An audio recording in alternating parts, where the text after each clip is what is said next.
Welcome, welcome, welcome. We are Grown A Geeks. This is Weigh In Wednesday. I am your host, Sam.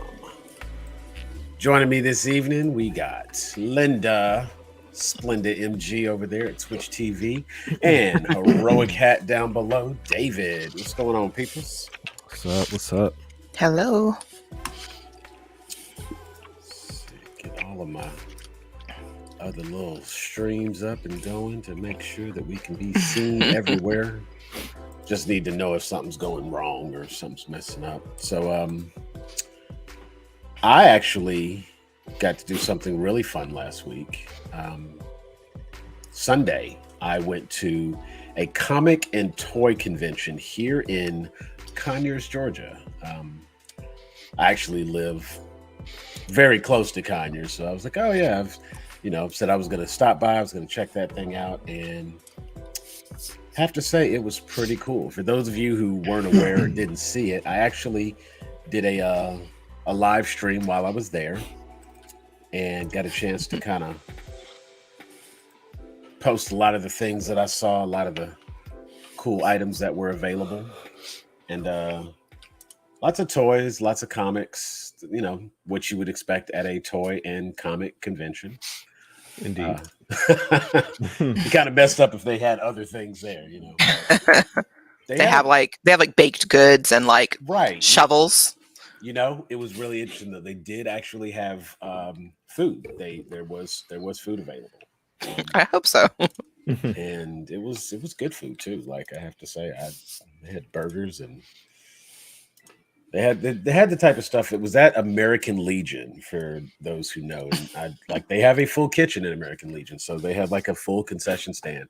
These were like, handmade patties and crinkle fries and stuff like that. So it was good. It was, helpful to get you through. They had alcohol somewhere. The wife went with me, and at one point she came and she was like, "Hey, I'm going over such and such to get a drink. I'll be back." And I was like, "Oh, they have drinks." She was like, "Yeah." So because I was recording and I was out in a public venue, I was like, let me wait. Let me just see what we got happening here. We'll check it out. Probably about to die. I did get a nice little collection of things here, and I thought it'd be kind of cool to do like a little haul display. Like, this was from my toy and comic convention haul. This was some of the cool stuff that I got. Starting off, just because this was actually something that was given to me for free, and a lot of really cool people. I know I posted one or two of the flyers, and one of the guys from Retroville, they gave me this comic. They were like, "Hey," because I was going through a list of the comics they have, and they actually said I could have this one. And this is a 1993 issue. This is actually just after the death of Superman. And then following the death of Superman comic arc, there was Funeral for a Friend and Reign of the Superman. And right after the Reign of the Superman arc finishes, this is the first issue following that. And of course, it says here, The Adventures of Superman. Down in the corner, it says "Better Than Ever." And as you can see, this is, in fact, long hair Superman. So that's when he was... coming out of his death coma. Mullet man. Right. He was coming out of his death coma, and now he's long-haired Superman. Some of the other nifty comics I got. There it is. This was actually a Spike Spiegel custom sticker. Okay. Young lady drew this. I met her dad. Her dad was there. His name was Parrish. He's a new member of the group, and you can check it out. And I got a chance to kind of highlight. I found out later that my live had some audio issues, but he is the gentleman I'm talking to at the beginning. And you know what? I do have the because technology. I can pull that section up. I'll play with that in a moment. But this was actually, and I'm still trying to decide exactly where this Spike Spiegel sticker is going to go, but that's a really good drawing. And I'm like, yeah, we got to put that somewhere. So again, a nice little Spike Spiegel sticker.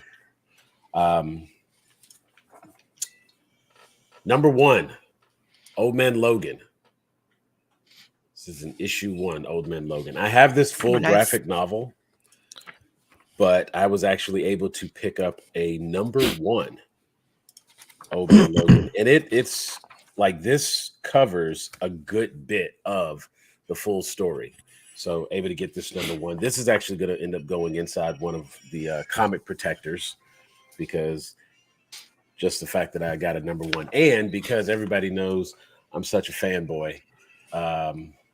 We can see that name there. What does that say there? Mark Millar. Yep.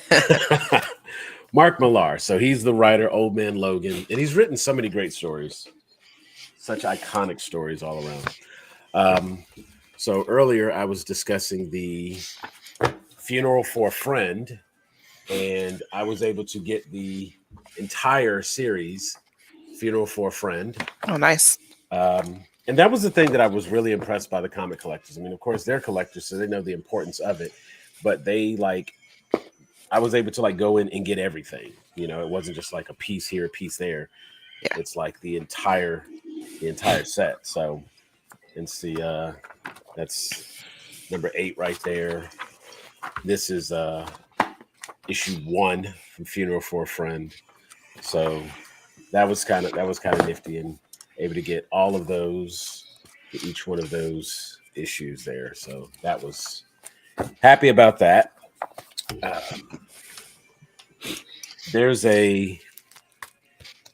Now I've gone through this a number of times, but this is the John Byrne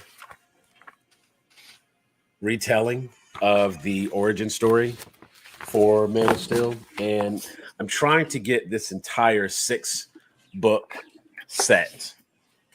And I keep coming across pieces of it. I wasn't able to get the full one for this, but I got 1, 2, and 3, and number 6. Number 6 is usually the one that's hard for me to find, and I know I already have a number of those issues over here.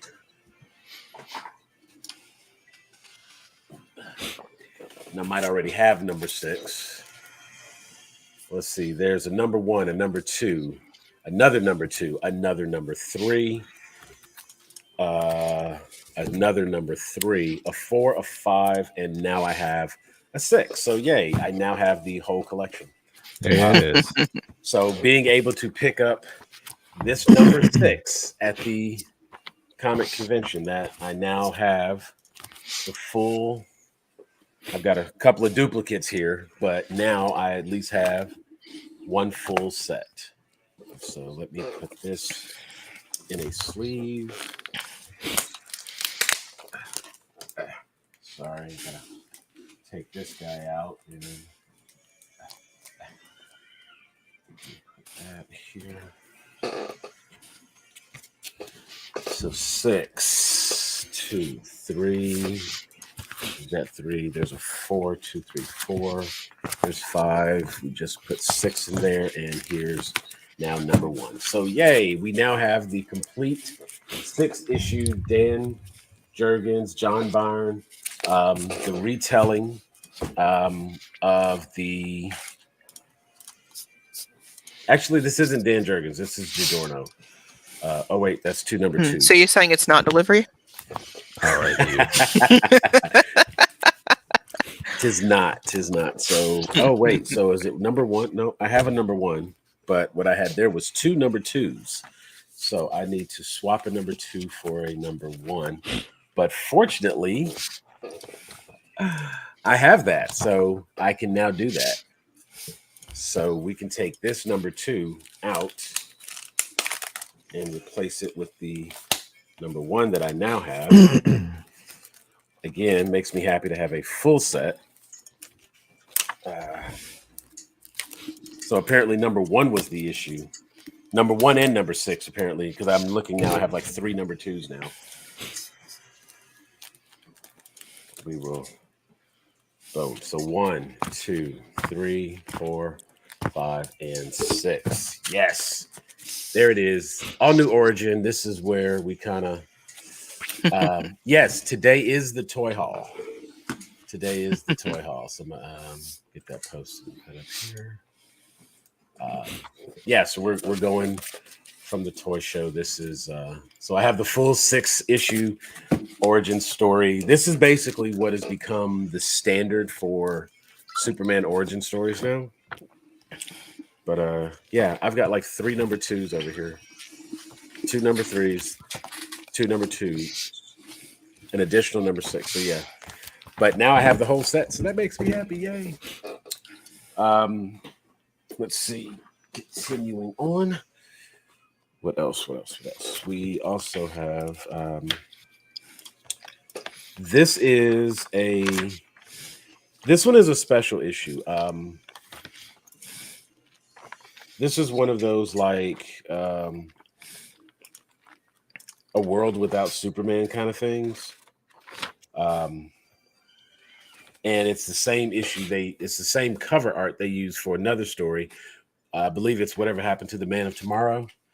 And this particular story, this Action Comics issue here, this one is written by Alan Moore. Alan Moore is a well-known storyteller, comic artist.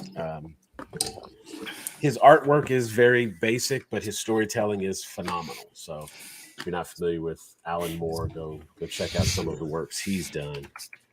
I think like some of his most noticeable stuff is going to be like V for Vendetta, Killing Joke, Watchmen. That's Alan Moore.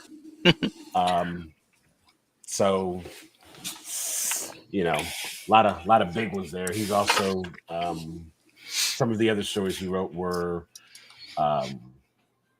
League of Extraordinary Gentlemen. That's Alan Moore. So Shame how that movie turned out. It really is. Yeah. I mean, but a lot of good stuff that's out there comes from another fantastic storyteller, Alan Moore, and this is just another really good issue. So one that I would want to kind of take care of and make sure that it stays in good condition. And having, it's weird because like you go to something like these conventions and being able to like see something and have that momentary, like that memory where it's like, oh, I remember that. And like, you know what? I want that because I remember reading that when I was a kid. And so now this is in its nice protective cover. So got that. So that's another one. The young lady who is an artist, this is actually her comic books. She actually has 3 books. They're like, she's got comics. They are out and established, not like trying to get there. She's done it. Nice. And I will probably try to get her on one weekend or one Wednesday for a one-on-one, and we'll let her, we'll do a member spotlight. I feel like we should have a day where we have on like some artists. So it'd be like an artist spotlight type deal. Yeah. I would be totally up for that. Because we have a friend of ours who does more I don't know, fantasy art, Dungeons and Dragons type stuff. Okay. Has OC of her own. You know who I'm talking about, David. Yeah. But yeah, no, she's fantastic. Yeah, I would absolutely love to have that on. And like, because I always have questions. I'm people who can draw and do stuff like that are, super talented, and I always want to highlight those individuals because I can't draw for shit. It's one of those things where like when I was a kid, I was totally interested and I was like, I wanted to do it, but I just didn't stay up with it enough. And as a result, I no longer have the talent for it. But these 3 issues here, It's issue number. Oh, where's camera? There it is. There's issue number 1. That's issue number 2, and that's issue number 3. These are actually, as the dad explained to me, these are it's called, the name of it is Here's the Basics. And this is a comic that she puts out that is introducing people to the Christian faith. And so they're they're like more modern day chick tracts. For those of y'all who know what chick tracts are. I mean, this to me is like a Watchtower I might read. That's the only thing I can think of. Because like chick tracts, like those little like they're not as popular now, but they used to be really big back in the like these 60s, 70s. It was like a little pamphlet that had a story in it, like a little comic. But it was about, spreading the message of Jesus and all that. And my grandfather used to collect them. I remember seeing those, and they were like little bitty books about this big, and they were black and white. They're actually named after, I forget his full name, but they're named after the guy. His last name is Chick. Gotcha. That's why they're called chick tracts. Okay. And then for me, this is a big book here. There's Jack Chick is the guy's Jack name. Chick. Okay. He was a American publisher and religious cartoonist in the 1960s, and they continued to print them even after he stopped doing them. Is that like CHICK? Yes. But yeah, it's interesting. Even if you're not like a Christian or that's not like your religion, that's fine. It's still an interesting artwork. Now, there were some issues with them. Some of them potentially like being homophobic and racist, but yeah, not saying they're all gems, and I definitely by no means defend that. But anytime you have something involved in things like that, you're gonna have some bad stuff with that. Yeah, I mean it's an individual's artwork, so art is subjective, and it's more the belief of the individual in some cases. And well, after that, like I said before, multiple people were involved in making them, so you're definitely going to have more that might be more aggressive or offensive than others because they're stupid. And just to like bring everybody up to par here, because like I knew what you were talking about, and so here are just some of the different images, and these would be like short stories. And I mean, that's almost the way to look at them. They were little bitty books, and like there would be something at the end. And so this one here, it's like looks like he's about to try to commit suicide, and it's a pocket parable. Himself. And pocket parables, that would be ideal. And so then they talk about it, and they always have the one little section here that gives you like the recap, if you will. This is the stuff you need to know, and it gives you like references to specific locations in the Bible. So that's what those were. And it's that's a thing. It's an interesting part of American art culture, especially in the comic or cartoonist world, that I believe tends to get overlooked a lot. Yeah. So one of the other things that I picked up, and this was a me grab. This was, again, I mean, everything I picked up was well, I did pick up one thing for someone else, and we'll spotlight that because it's pretty cool. But this is 100 Greatest Moments, Justice League.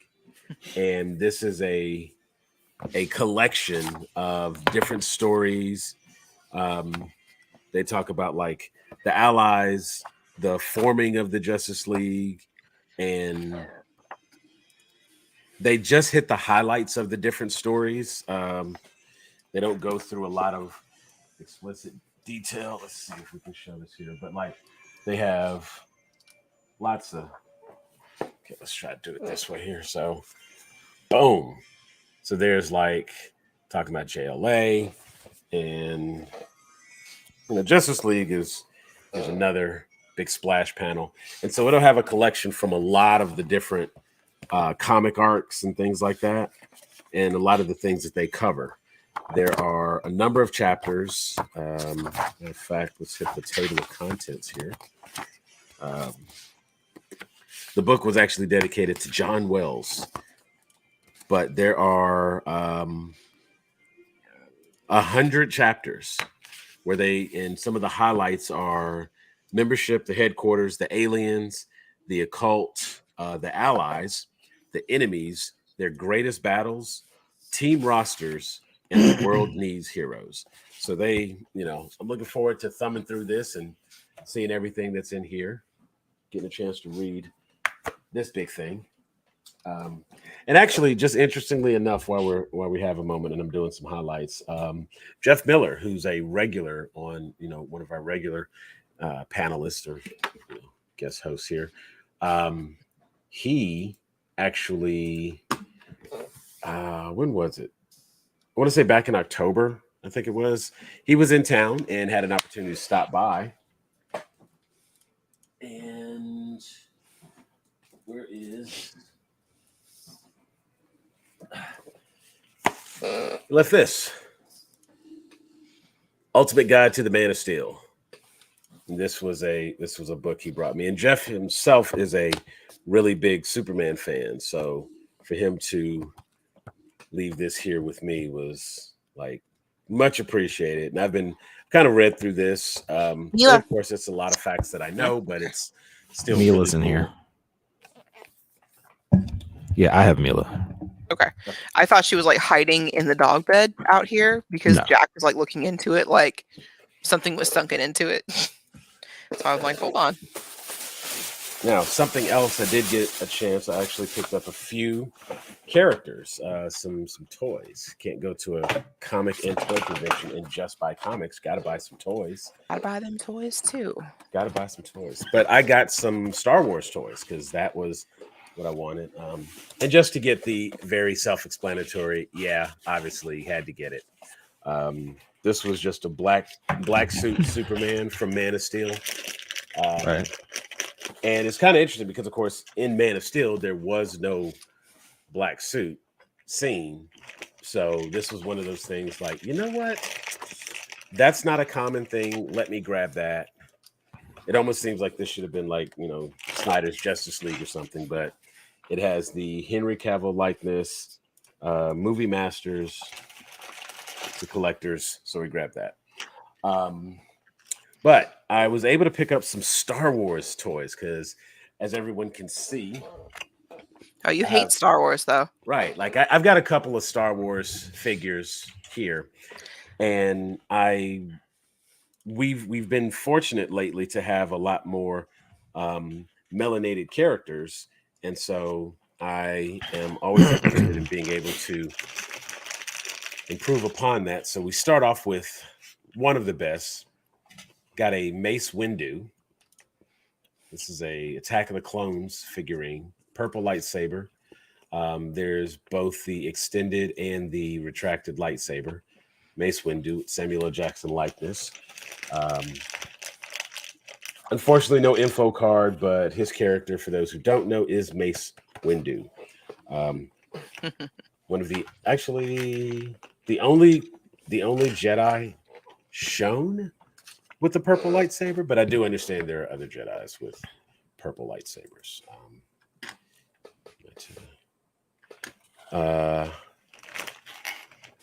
That is so Twitch comments. Thank you for whoever that is. I'm not even going to post that comment, but that was interesting. Thanks a lot. Now, Linda, I'm going to need you to listen, Linda. Linda, listen. See, listen, I will ignore that. Thank you very much. I need you to refrain. Okay. But I was able to get 2 Lando Calrissian figures. Oh, for me? Thank you. You can have 1. But they're different characters. Mm-hmm. But this is the Battlefront 2. Okay, so that's the David looking, kind of fly, right, to hit the club, right? Like I'm not even here. And this is from Solo. And we got The his original. more modern day Interview with a Vampire. Gotcha. And so Lando Calrissian, played by Donald Glover. Even though we all know it was David. Two different versions. And so I was able to get both versions and was pretty stoked about that because I like that character and I like that portrayal of that character. Oh yeah. But more recently, and I know in terms of value, this is not really it has value for me, and maybe one day it will have other value. It's a collectible for yourself. Correct. This is a third sister, Reva, from the Obi-Wan Kenobi series. Third sister. And this actress, she did such a fantastic job on this series portraying the third sister. I was very pleased with that character and thought there was a really good arc for that character, a good story that was told. And so I'm happy to.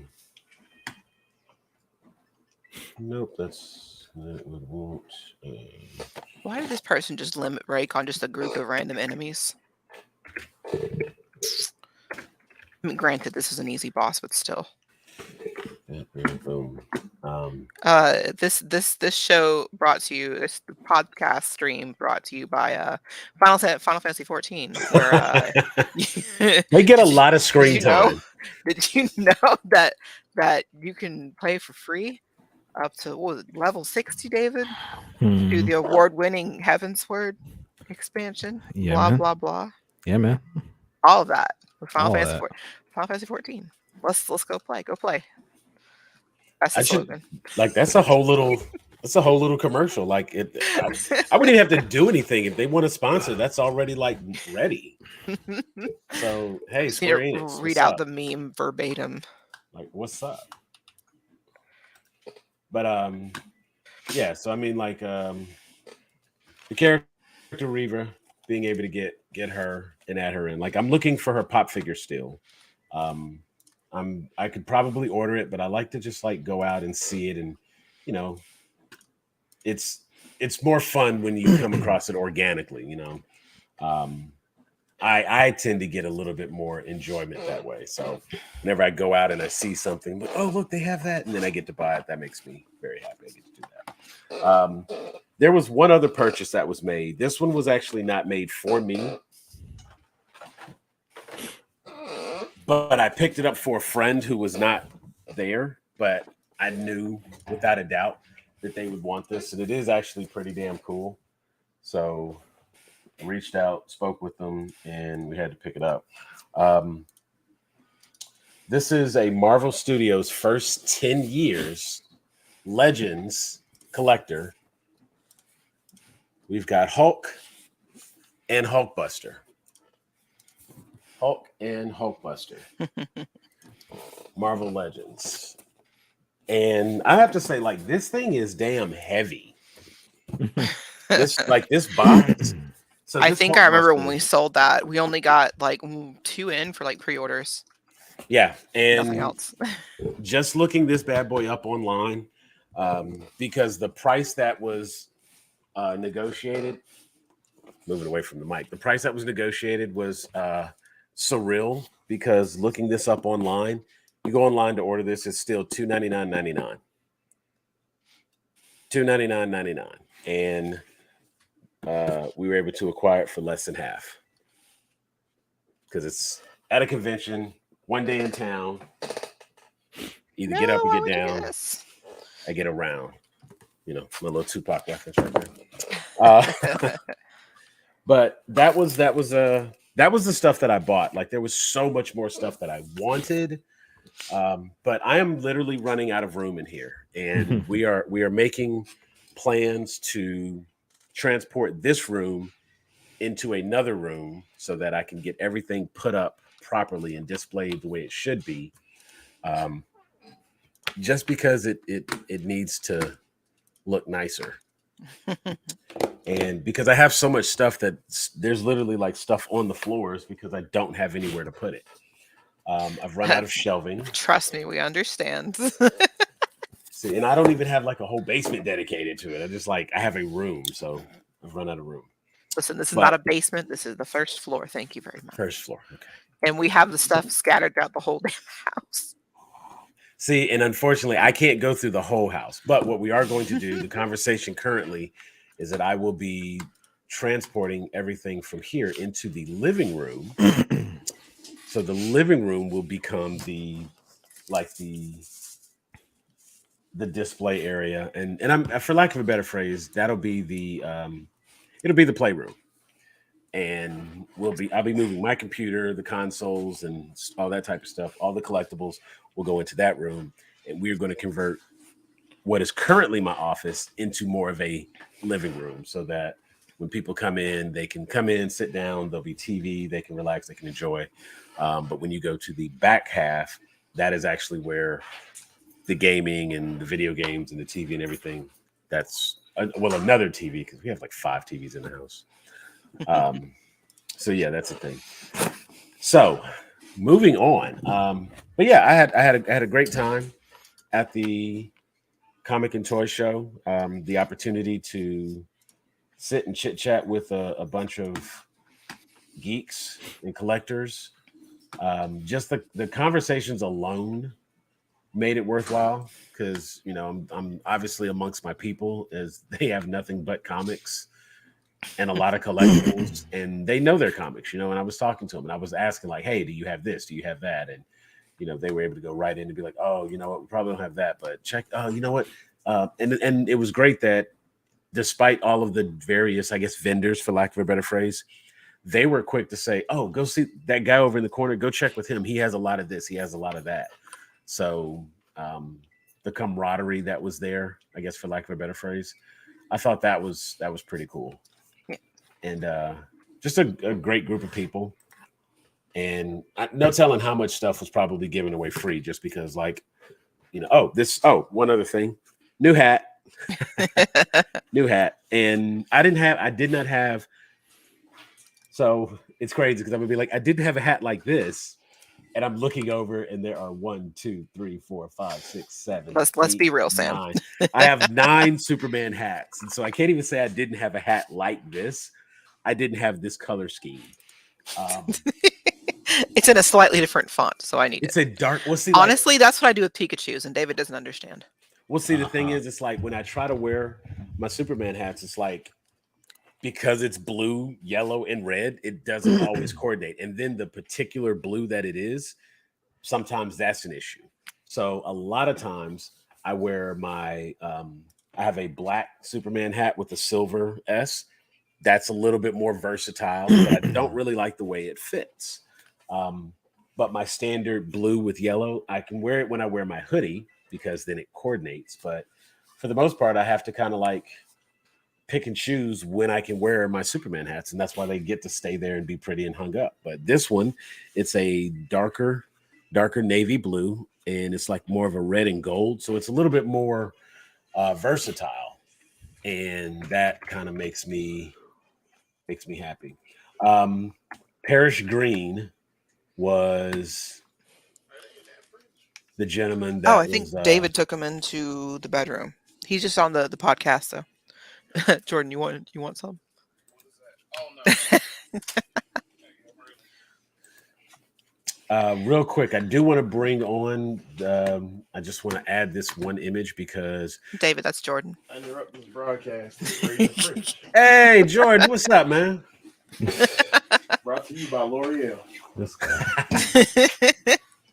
It's in the box. In the section. All right. I mean, he's interrupting and like making all the noise he can. So it's like, Yeah. I mean, he could have, like, if he was trying to get something, he could have walked in and got it. My son literally came downstairs, was in the living room, was walking around the foyer, walked out the door, nobody knew. Jordan, meanwhile, like, sorry to be interrupting, but it's he over there singing in the background. Right, like, you're doing the most. But Yes, Rosie. the young lady that was the artist, I did want to show. I wanted to highlight one other thing. This is her series. Yep. Share screen. Bring that on. Just want to add this one item in. Jordan, do you want one of these too? Or a screwdriver? Hold on. I've got them down here. This way I can just grab one. Here you go. Boom. So this is Also, actually. Sam, Jordan just said Batman's better than Superman. Could he give me an explanation why? Do what?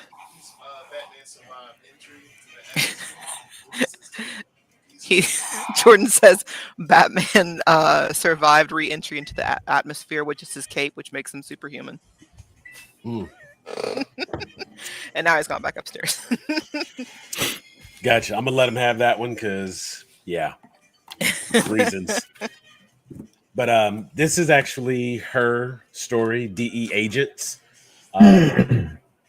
A trio of unconventional agents team up to combat the drug and violence presence in the gritty city, each holding differing moral views that are being strained past their limits as their oppositions escalate. That was actually a cool comic right there. And let me move that out the way. That was actually a really cool comic. And this is her custom comic. This is the one that she drew, wrote, and published solo. And this is actually another set of art she did. I guess that says right heart. But this is a prehistoric coloring book that she did.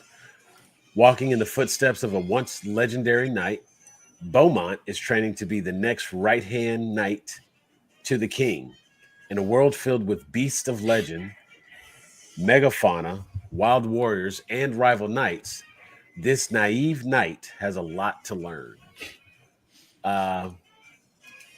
Basically, sword and sorcery versus dinosaurs, which, okay, that sounds kind of cool. But yeah, this was Robert Parrish, or not Robert Parrish. Why do I keep doing that? Parrish Green. He is the gentleman. Let me see. Maybe we'll stalk Facebook real quick and see.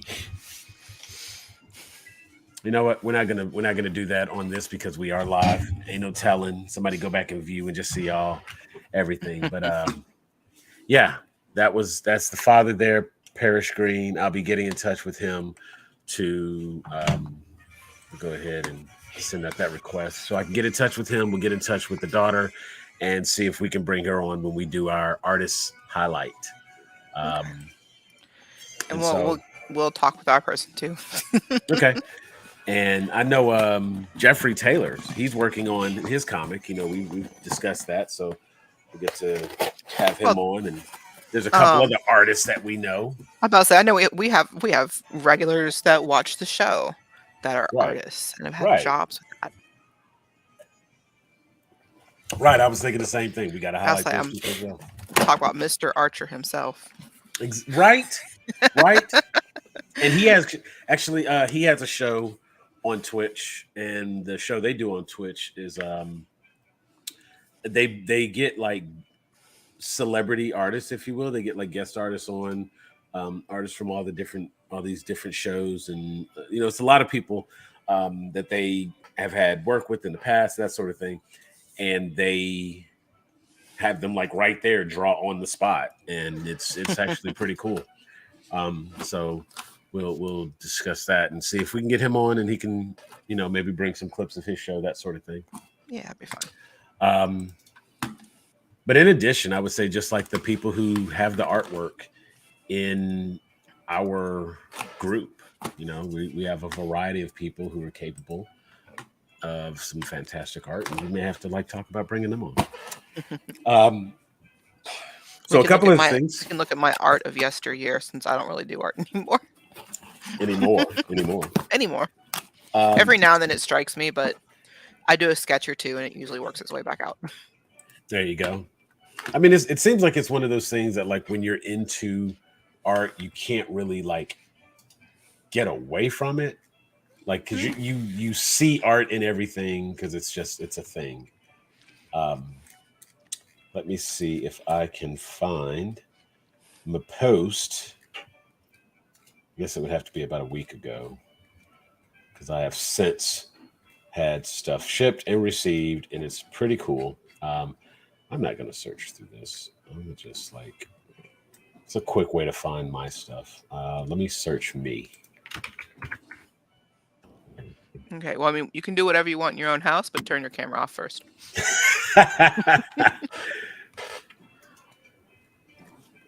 Not that kind of search. Oh, there it is. That's the post I'm looking for. Nope, that's the hyperlink. Don't want the hyperlink. Go back. Close, close, close.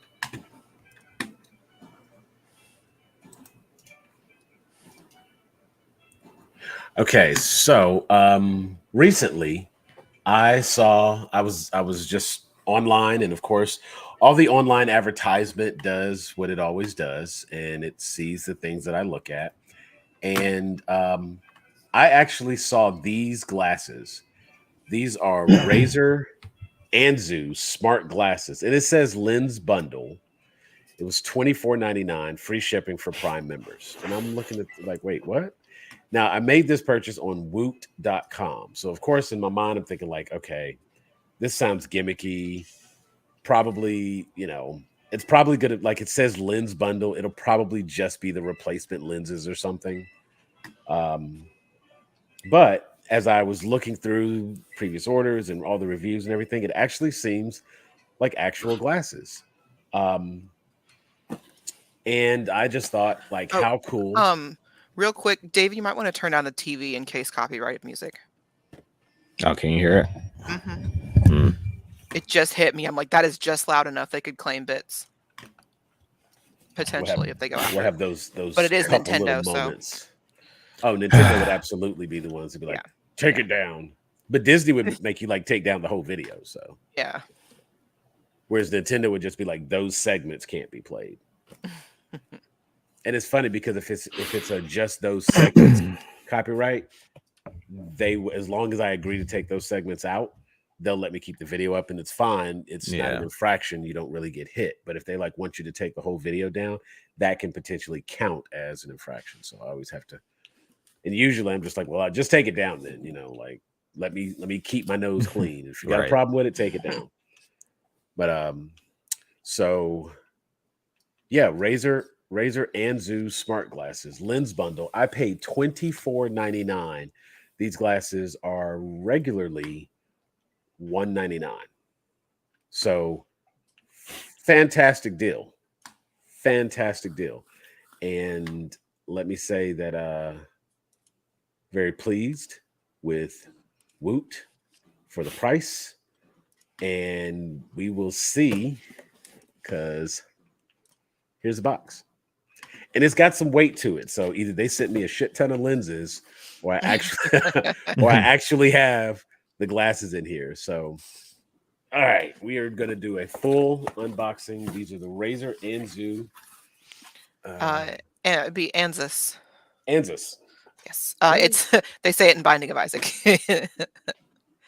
It's a rune that you use that is captioned vision. That's what Anzus means, is vision, which is why it works for your glasses as well.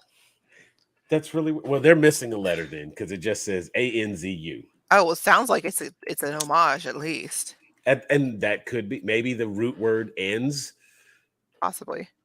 I don't know. It might be like different, like different grammatical versions there. So we're gonna carefully open this box.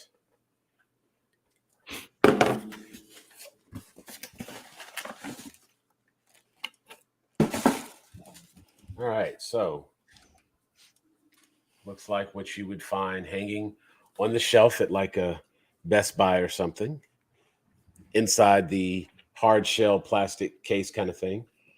Polarized sunglasses lens bundle.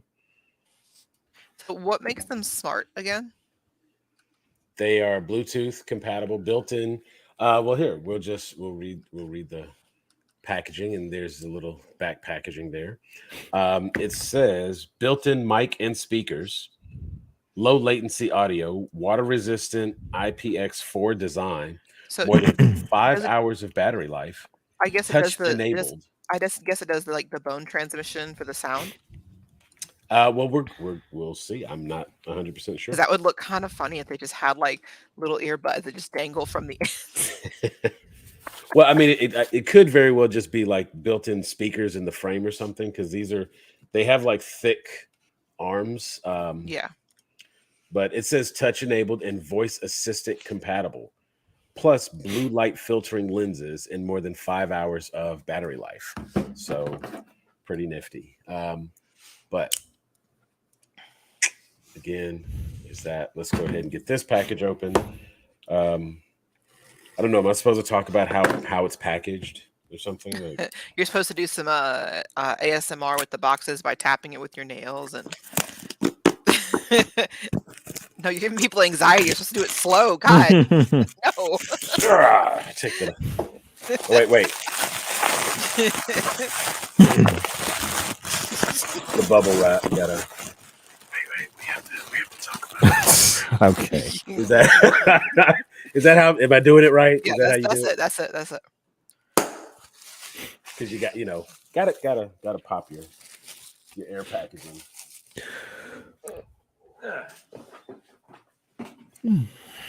Okay, and now we are here. Okay, so it. Oh wait, that was kind of nifty. Okay, just hold this and just slides out. Okay. Let's see. Small box. We'll open small box first, just because I'm sure this probably has like the instructions and the tools and everything. And Roxy's yelling at people. Yep. Your alarm's going off. Right. My biological alarm. So these look to be some of the lenses. So this is probably why it's a lens bundle. Like that's kind of dope. It has a little felt packaging. And I will say, like, this spongy packaging that it's in, this is like, I don't know, like this feels like that's like quality packaging. Like I don't know. We can't hear it, so. Oh wow! Like if I have these on and you can't see my eyes at all, can we get the? Not a monocle. So okay. The Bluetooth is just like for like the speakers and the little microphone. I would assume so. Like the Bluetooth functionality is probably like what else are you gonna do with Bluetooth on glasses? There's like not doing a vision thing, you know? I mean, now I did not like. I have looked at a number of times. I've looked at like when Google had the smart glasses, and you know what I'm saying, right? That is an evil monocle. Like it's just a really dark. Like you can't see through it. That's evil Mr. Peanut kind of thing. Oh, you can put both of them together, but in like a smaller frame, and it's Dr. Robotnik glasses. So now we have the okay. So we got a nice little box here, and there are. It's a quick start guide inside the box. That's a tab. Oh wait, so there's a tab. Does that come out? Ah, there we go. Look at that. Okay, so the quick start guide and everything's in a little book. More of that really nice padding. Oh wait, and tell me I didn't do it right last time.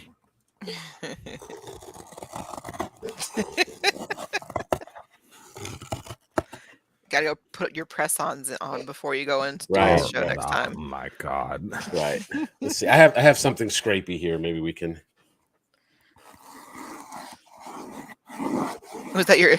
Oh, okay. I was thinking you just used your pinky. I'm like, what? You got the Coke nail there? No. A Coca-Cola nail. No. It's you dip it in your Coca-Cola. All right. Right. To stir your peanuts up. Yes, because apparently that's a thing in the South. Okay. So our quick start guide here. it says charge, pair, install. So there's a whole app that we can install, charge, pair, install. Little booklet here. Let's open the booklet, see what we got. And that is the cleaning cloth, apparently. That's cleaning cloth. And here is the See and Hear, of course, the Razer logo. See and hear intelligently with the Razer Anzu. You're about to enjoy a smarter kind of eyewear that protects your sight and immerses your ears. By combining two essential lifestyle items into one, it's time to streamline and enhance your experience for commute, work, and play. Now, according to my, because I'm one of those people, my Spotify wrap up, I listened to 22,000 hours, or no, minutes, because I don't think there's 22,000 hours like in a year, but 22,000 minutes of music, which was more than 75% of the US. So I likes my music. Yes, that would be an evil monocle. I think I made that comment, but yes, you know what? I do have two. And if I just get like a little piece of metal to connect them, I can just have that sitting up with but then I won't be able to use the Bluetooth. So we have to be able to and see the you know what? It's got blue light filtering, so maybe I will see the Matrix in a moment. Who knows? But apparently I'm gonna hopefully I can at least. Okay, so here they are.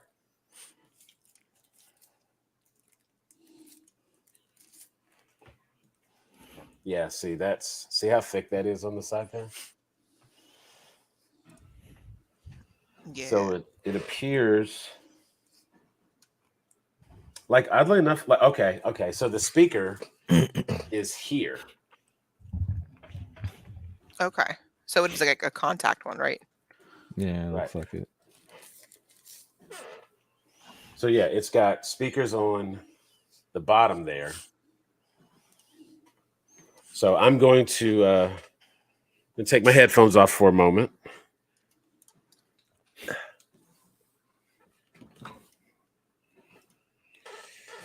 I'm going to.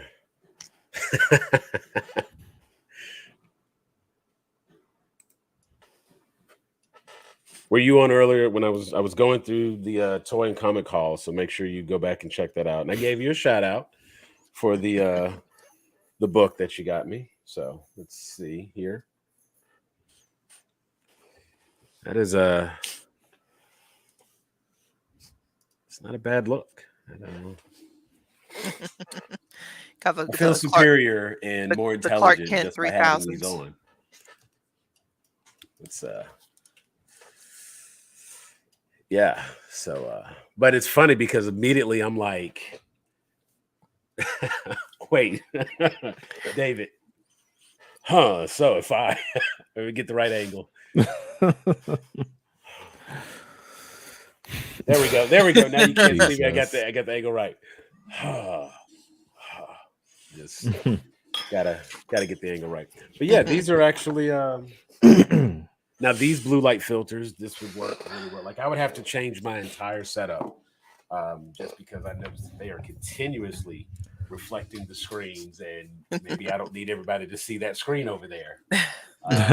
These two are fine, but that one, you know, it's off camera for a reason. So now having that is just like, yeah, you know, do one of those numbers. See, I would need them to be bifocals. So let's okay, so I see the blue light flashing. Okay, so that's the glasses. It's so weird. Like I take them off my face and it's like, why does it look like I'm supposed to wear glasses anyway? Just that quickly, I take them off and it's like my face looks so much different. Okay, so it's in pairing mode. Let's see. Have the phone handy here. As soon as you open it up, it's like turning on pairing. And let's see. I'm gonna open up Bluetooth. Oh, it's right there. Razor and your smart glasses. So we're gonna tap. Pair with glasses. Oh, it's telling me. I mean, it was a reflex. I was just, it wasn't You got to intentional. push up with your middle finger. Right. I just like see, Yeah. like because it's it's a reflex. It's a reflex. David so still they does are- it sometimes, like whenever he's trying to figure something out or he's like a little frustrated with something. He'll just kind of reflex and try and push glasses up that aren't there anymore. It's a habit. Got your ghost glasses on. And it's been 4 years, right? Something like that. Something like that. Okay, so it says that they are paired. So it is connected for calls, audio, and I have 30% battery remaining. That information available. If your phone has that information, it will probably tell you that. So these are $25. Would you like some? Yeah. I'm gonna post the link. Actually, look here, right here. Where was it? It was there. Boom. It was 29. Actually, no, David, that would be Free shipping something coupon. I think Mom would like. She likes See, little and of gadgets. course now, look, see, now it's sold out. But somebody did mention. Usually Amazon has the same price. Well, actually, it's funny because Woot had it for $24.99, but Amazon actually had it for, I think it was $49. Yeah, $49.99. Still available on Amazon, $49.99. And honestly, it looks like that's a slightly different design. Yeah, these are I square. have the round frames, and these are square frames, which would probably be more my preference. And They have you can select the round as well.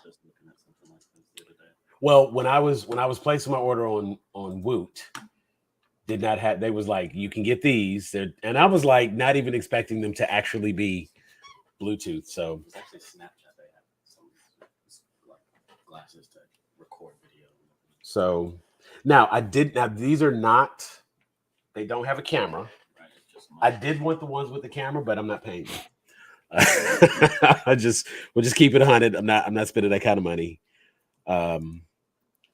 But I know somebody that has those, and they can all voice commands work and everything. And it's funny because I have a smart home basically. Let's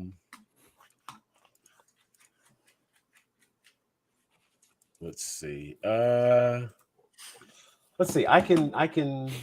put the Amazon link up. Boom. Boom. And here you go, Jeff. I'm going to now. You will probably have to get your doctor to give you prescription lenses. Because these are obviously not prescription, but these are blue light filter. And God knows I spend a lot of time on my electronics, on my devices. But what I want to do here, let's try.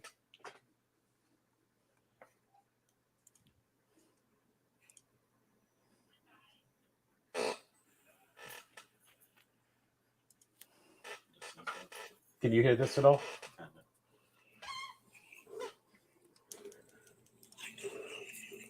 So just by tapping the side, it's playing my audiobook at the moment. So Yeah, I heard that line. It's like, I don't know if you can hear me. I'm like, oh, we can hear you.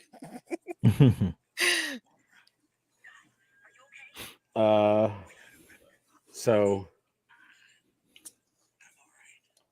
interestingly enough, I'd have to go through and select a playlist, but this is part of why I have so many hours listened and stuff, because here is Batman Unburied, a podcast that I was listening to. It's a Spotify original. And it is a hell of a story. I'm on chapter 10, and it's been a great story.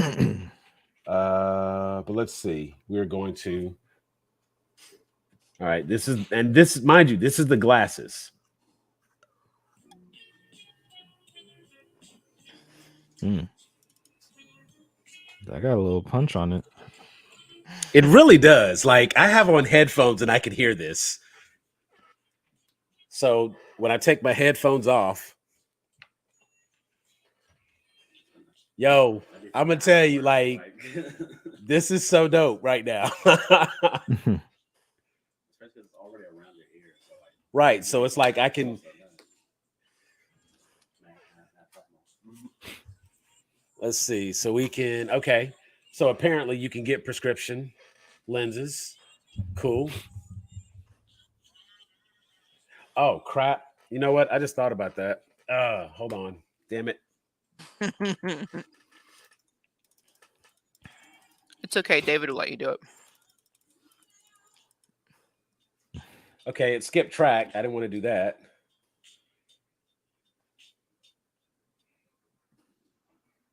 Okay, I got it to stop. Dang. So the music was playing, and I just thought about it. We're just randomly playing music. So somebody real quick tell me how to put Redbone in and not have them flag it. I was playing Childish Gambino Redbone. Like I said, just ask David's permission. He's right here. I'm sorry. But you know what? When I went to and the funny part is when I went to that playlist, all I did was I pulled up a next playlist. I have a hip hop mix. I pulled it up, very top song, Redbone. So what can I say, Dave? My bad. But yeah, they definitely have some funk thrown in. And so the only thing I would need to figure out now is I want to swap the lenses out because I have light sensitive eyes. And anybody like in my family can tell you like I am notorious for like wait, where are my sunglasses? I need my sunglasses. Like it's just like I can't be outside without my sunglasses. That's me.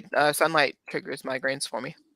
And so I'm always like I always have sunglasses handy. And so here's the charger.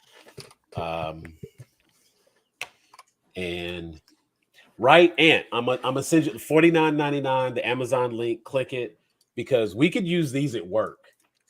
And like with my job, having a Bluetooth in was kind of a problem. They don't really. I'm gonna just leave it there. Having a Bluetooth in could be a problem, but having glasses on, you know what you gonna say? What can you say? And like these are actually kind of stylish. Like I don't think these look bad. I don't look super goofy in these. I will say the round is probably not my normal style. Probably not what I would go for traditionally. Right. It has a very okay. So if we can see, try to get the focus in. All right. So right there where the words are, there's a little. That's actually a textured button below it, and good. I hope it's not flagged. I would hate for that too, because I need you to hear the music that was playing. But that's like a textured button. So when you're looking for the button to turn them on and off,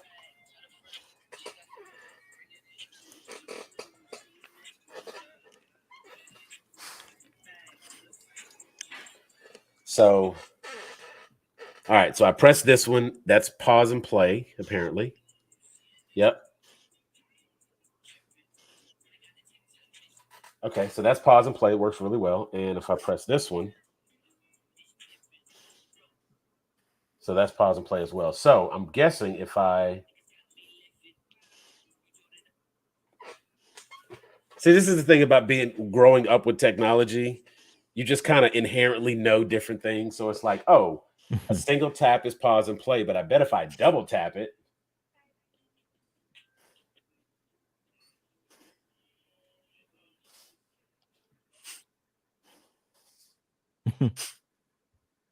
okay, so I was trying to triple tap to see if that triggered anything. But I do kind of like that the audio, or not the audio, but the controls are on both sides.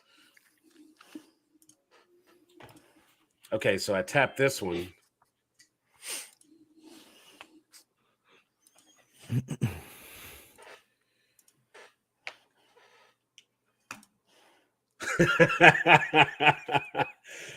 Oh man, not. Oh, I just need to get. And there we go. Okay, I'm good now. That's exactly what it's going to look like. I'm thinking hard, just like, So,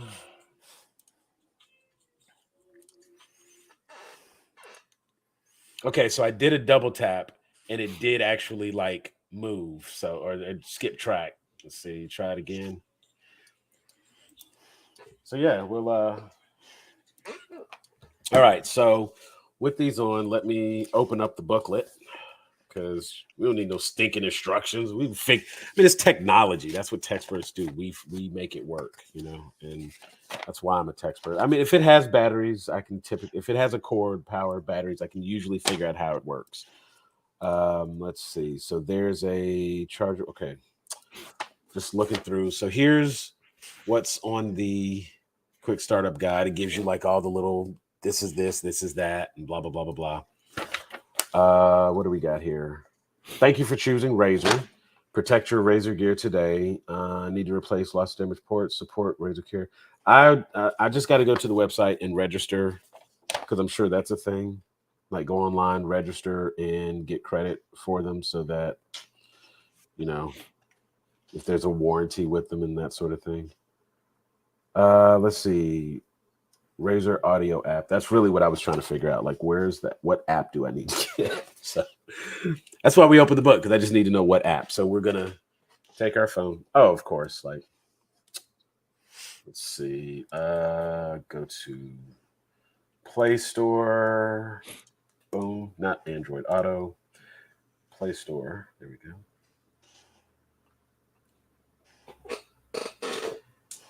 And we are now typing in Razer.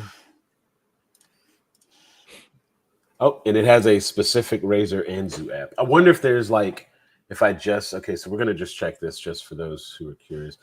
If I just type in Razer, so there's a number of things that come up, but it is in that first one. Now there's Razer Audio. So if I type in Razer Anzu, it does have Razer Anzu app, and it shows the Razer Audio app. So let's make sure that's the same thing. Okay, it looks like it is. I'm going to tap that, installing that. So we are now installing the audio app just to see what it does, because I'm wondering if I can like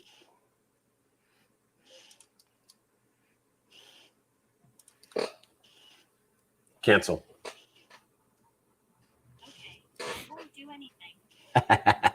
Okay, so just because it's interesting here, let me go home and okay, just I'm gonna keep this version of the screen up so that the wife doesn't have anything to say, because like my home screen, if I go there, that's but so if I press and hold. Oh, now you want to be shy because you're on camera?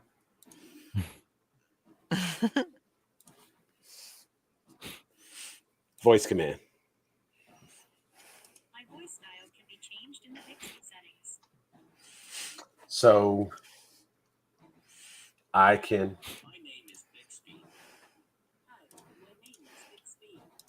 Hi, my name is Bixby. Hi, my name is Bixby. Okay, yeah, we're just gonna keep it standard because, but like all of those sound weird and off. Nobody like. I want someone to actually have a regular sound.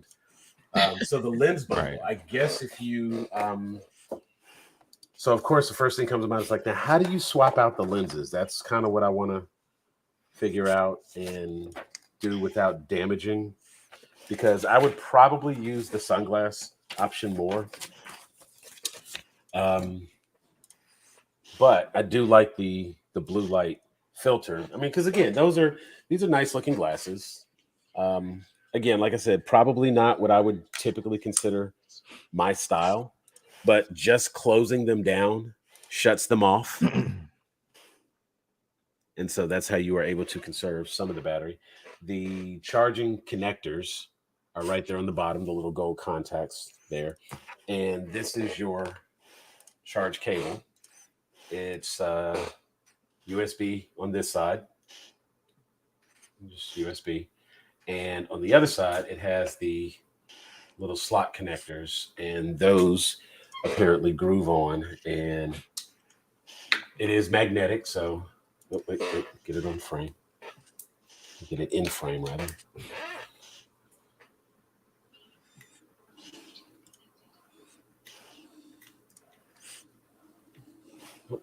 That's the wrong way. There, oh, there it is. Okay.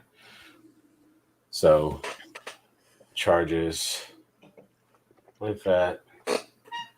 And so maybe if the battery's dying, nope, won't work. I was thinking maybe if the battery's dying, I could just get my portable battery charger, but no, that's not going to work. But apparently it has 5 hours of battery life. And so I'll be putting that to the test very soon. As I have not finished my current podcast and have to know if, how Batman gets unburied. So we have to get resolution to that. That is actually the one I'm listening to currently, Batman Unburied. I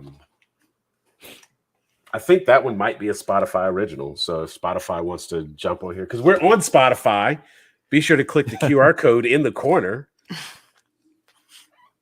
But yeah, if they want to jump in here, and I would gladly tell people about all the cool things I do on Spotify. So I'm looking here and I'm trying to figure out if there's a way to swap the lenses, how you do that. And I'm gonna have to maybe I will go through the booklet for that, because I mean, granted, they weren't expensive, but I like them already and don't want to damage them and want to be able to use them. I haven't even technically used them yet, so I'd be a little pissed if I mess them up before I get a chance to use them. And this is funny because we were just talking about all the different Bluetooths, and I just saw Roberto the other day, and he actually I got a chance to see the Pixels up close, and so I was like, okay, these Pixels are kind of cool. I think I like these, so I'm thinking about the Pixels, but I feel like it's one of those things where it's if I have a Samsung phone, but I buy Pixel earbuds, that I won't be taking full advantage of the capability, because I should have a Pixel phone if I get the Pixel buds, and then the stuff like that. And since I've kind of been, Samsunged out, here's my Samsung cases and stuff like that. And these actually have induction charging capability. So for my birthday, my wife got me this really, really nifty charging stand. It's one of those 3-in-1 charging stands. So it has a spot you set the phone on, induction charging. I can put my watch on it, induction charging, and it has a slot on the bottom and the back for your headphones to pop it on, induction charging. So I'm kind of ooh, will the glasses do induction charging? Probably not, but just that'd be cool. Yeah, so I have to play with it a little bit to see how the how swapping the lenses out works, because running around all day with and if it's going to be a process where it's not easy, I may just have to order a second pair and keep the sunglasses in on that one, and keep these as just the blue light lenses. And then I would just look like a normal person who has prescription glasses, who has to put on those prescription sunglasses and then the regular sunglasses, and because that's what Celeste does. But that was before transition lenses were out, and every pair of glasses was sunglasses. And so it's funny. She actually took some photos today at work. They did some Christmas stuff, and people came by, and she has on her glasses and forgot that the ones she was wearing today were transitions. So she has on sunglasses in all the pictures. And so that's a thing. But yeah, I have to say, so far, just the sound quality definitely seems pretty good. Here's a nice little case. Magnetic closure. It just kind of stays. I will probably get something a little more durable, as I just with the I'm a technician by trade, and so I wear a tool belt, and having something like this. First of all, this is kind of bulky to be carrying around. but it does have the charge cable in. But I'll probably just put the charge cable in my shoulder bag, and keep, because that's where I keep all my other chargers and my battery pack and that sort of stuff. So it would just make logical sense to put that there, and then get like a regular glasses holder, something. But I have to figure out how easy it is to swap out the lenses to see if I can just swap the lenses out regularly. Because again, that mirror look, like, bruh, if I can, just the fact that I could have sunglasses and you not be able to see my eyes at all, like you can't see through that. I love that. I love that. So let me see. Let's do it this way. There we go. See, and that's the filter. You see? So it's nice little. So even the sunglasses have the blue light filter as well. And so stoked about that. But you know what? At $49.99, maybe I can get the square ones. I now have a Christmas request for my wife. She was asking me earlier. There you go. She was like, what do you want for Christmas? And I'm like, my birthday's so close to Christmas. I don't really be needing anything come Christmas because I get all the shit for my birthday. And then I'm like an adult, so I don't really wait for shit that I want to buy, So it's like, it's so hard for us to buy for one. Like, That's why I make an Amazon wish list and just pass that out. What do you want? Well, this is stuff that I know I want to buy, but I know I shouldn't. And I can understand. So I put it on the list. And I have some stuff on my unless Amazon it's like a really good sale or something. I think the other cheapest thing that I have on my list is like, actually, let me see. I was looking at my list the other day because I was showing somebody as we were talking about the comic and toy convention. They were asking me if I ended up buying that thing, and I was like, yeah, I did pick it up. And we looked it up online. They were trying to see what it was. They were showing me something they were going to buy. And I was telling them about my buddy who, well, matter of fact, Lawrence, who has a lot, knows a lot about the collectibles and things like that. And I was saying, like, well, there is something that like I want to get. It's on my wish list. And I was like, once I've arrived, once I make it and money's not a thing, there is something that I plan to buy just to be able to say, like, I'm there. And it's okay for me to spend that kind of money because I'm there. I have a $1,000 computer in my wish list. And not even a computer. I just have like a collection of parts. But I do have a DC Collectibles statue that is $293. And Lord knows I can't justify spending $300 on a statue. It's just going to sit there. It doesn't do anything. It's just to look at. I get why that's a problem. Let me go back to boom. And it does. And you know what? I have to agree. I have to agree that it does, in fact, bring joy. You know what? Here's the one that I want. Let me pull this up, make sure nothing on the screen is okay. Yeah, that's good.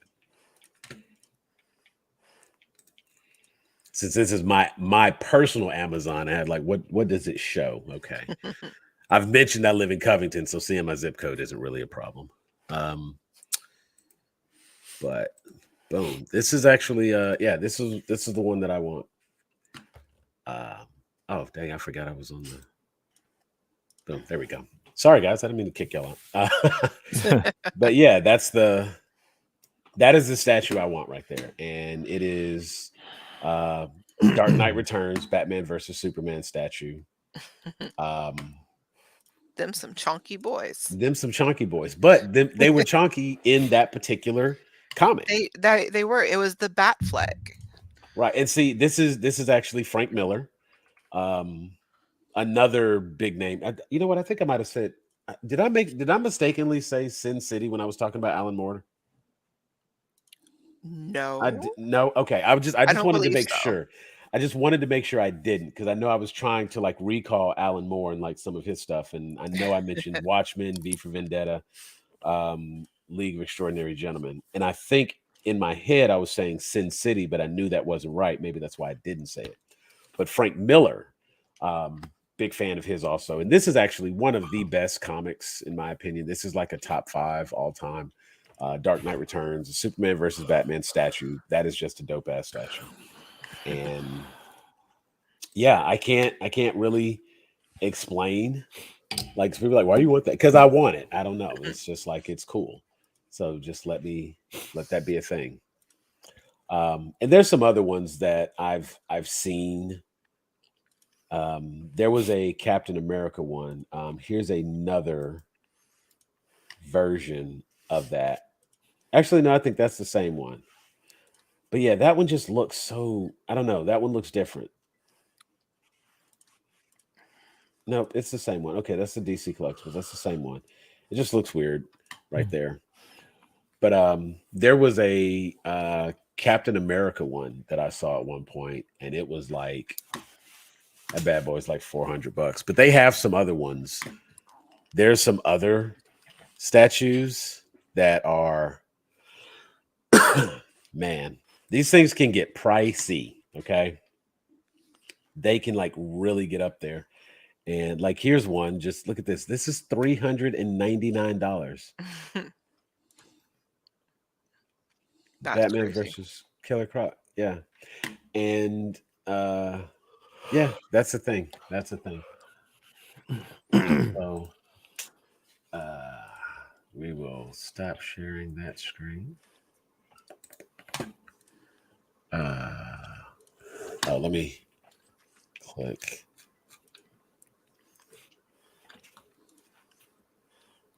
$3D print one. You know what? That's not a bad idea. That's not a bad idea. Ooh. Okay. That's that's pretty dope. You know what? My son likes to do the painting. He likes to paint the little miniatures and the models and stuff. He does Warhammer miniatures. So maybe 3D printing a statue that I really, really like is not a bad idea, because then I could just get him to paint it. That's a win for both of us. And that is more priceless than any statue you can buy. You know, like the one my son paints that I make myself. Father-son project. Exactly. But yeah, let me bring this one up real quick, because this one was just shared, and that is kind of dope. Now, I would say if I was going to do one, I would certainly do it would be Kingdom Come Superman. Oh, but this one has the light up eyes. Okay. And it's an option.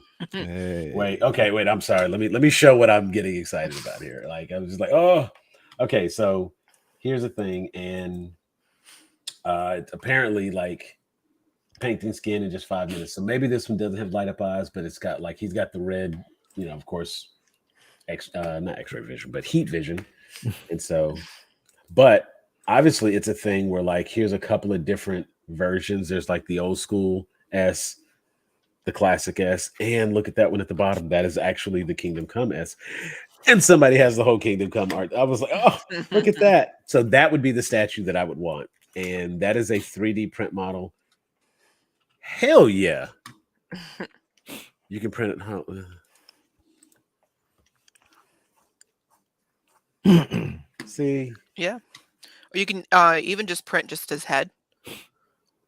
And then you can, if you wanted to install something to where you can turn everything on and off from the back. And just glue the head to the neck.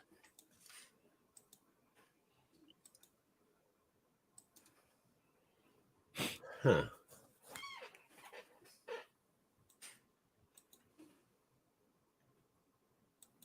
That bad boy got the textures and everything.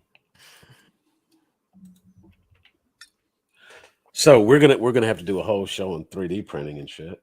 Special guest Lawrence. because he knows about the 3D printing. And Lawrence, remind me at some point later, man. I got to send you a message. We got to talk because I got to ask about a big Lego thing. But what do we got here? Oh, look at that. There's Invincible.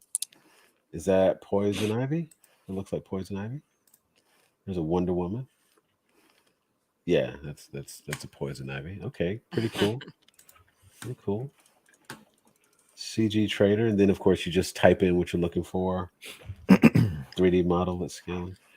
Okay, well, how do we bookmark this tab? Done. Okay, just make a little bookmark. We're gonna have to come back and check that out.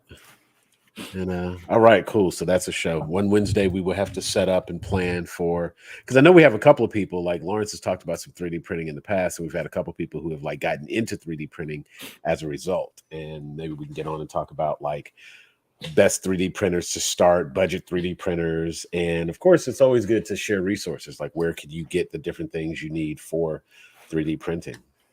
You know, because there's a lot of, I won't say a lot involved with it, but there's more to it than just like, oh, I'm gonna buy some plastic stuff and I'm gonna like press start and now I have a thing.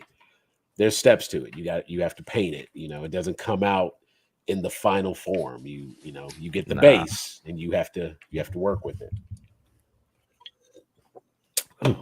But apparently there's a lot of different things you can do with the 3D painting. So let me, you know what? I'm gonna just open up a YouTube video because I'm sure somebody has a YouTube on their Razor glasses and how to change the lenses. Because that's what everybody does.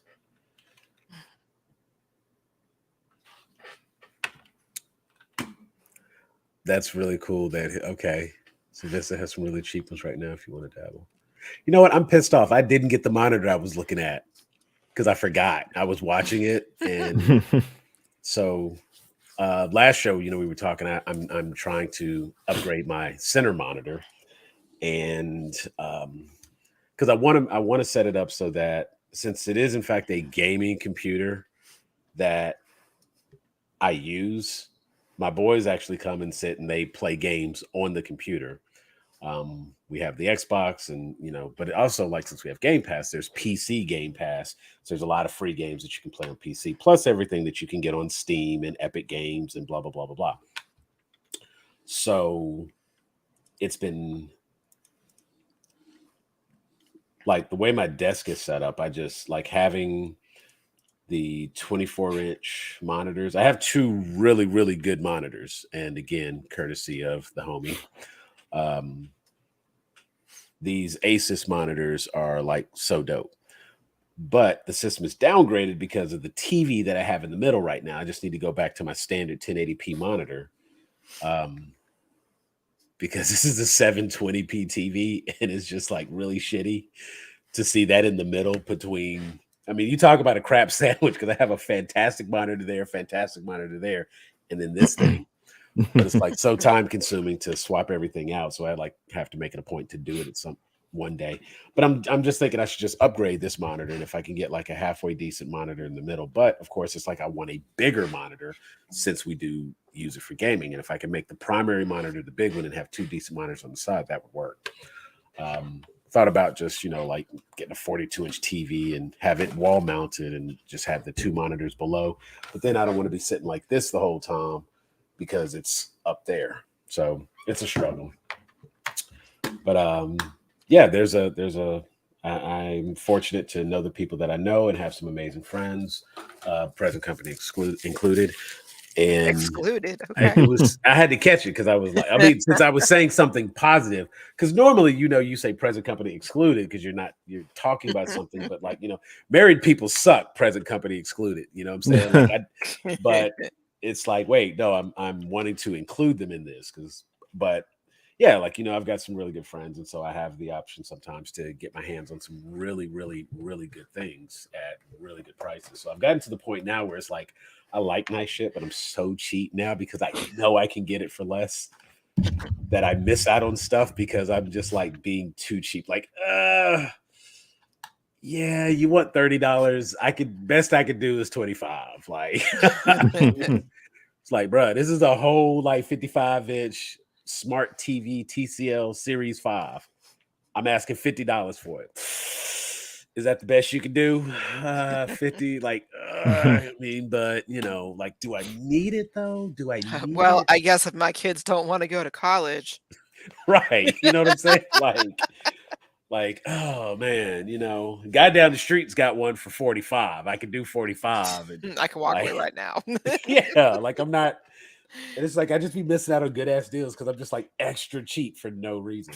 That's when you tell them you're doing them a favor by taking it off their hands. So they should be paying you. Exactly.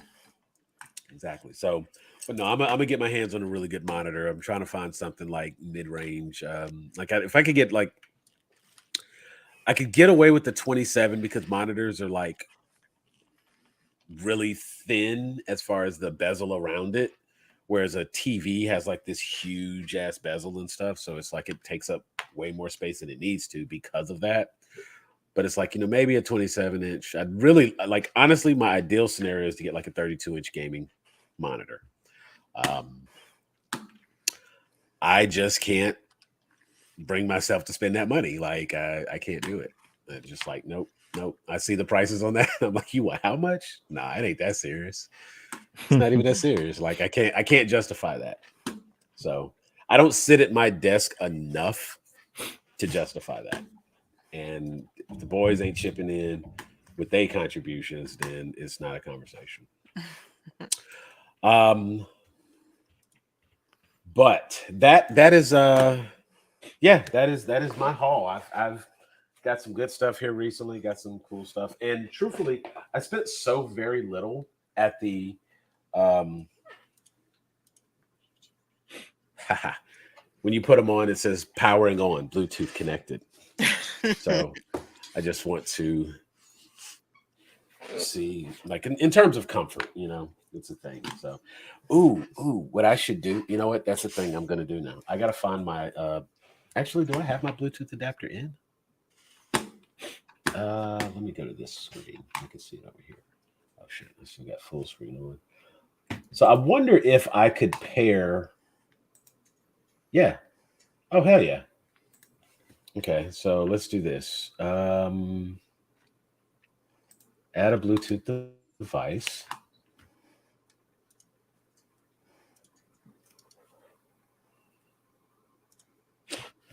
So maybe if I just turn it off on my phone, it will go automatically into pairing mode.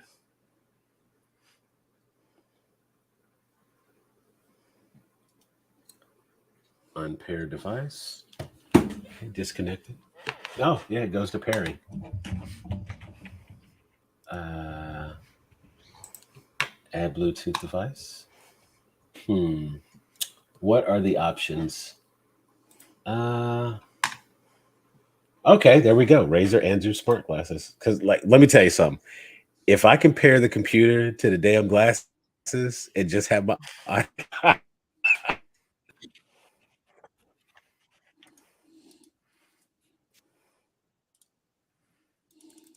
right, Dave. now we have Yep. to. You good, David? Yeah, I'm fine with that. That is awesome. Oh, Sam froze up on me for a second. It was too much.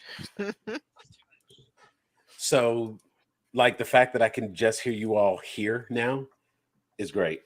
Like, I've taken those off, and oh my god, I'm gonna love these glasses so much.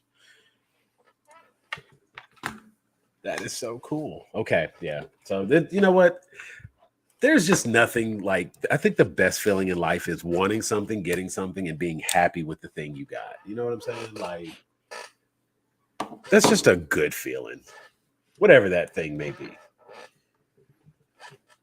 And this was very simple. These are just a pair of like little Bluetooth glasses. And so now I have to set my sights a little higher. I have to get the one with the camera built in. But I was really like, what the hell pictures am I going to take? You know what I'm saying? Like, if I'm,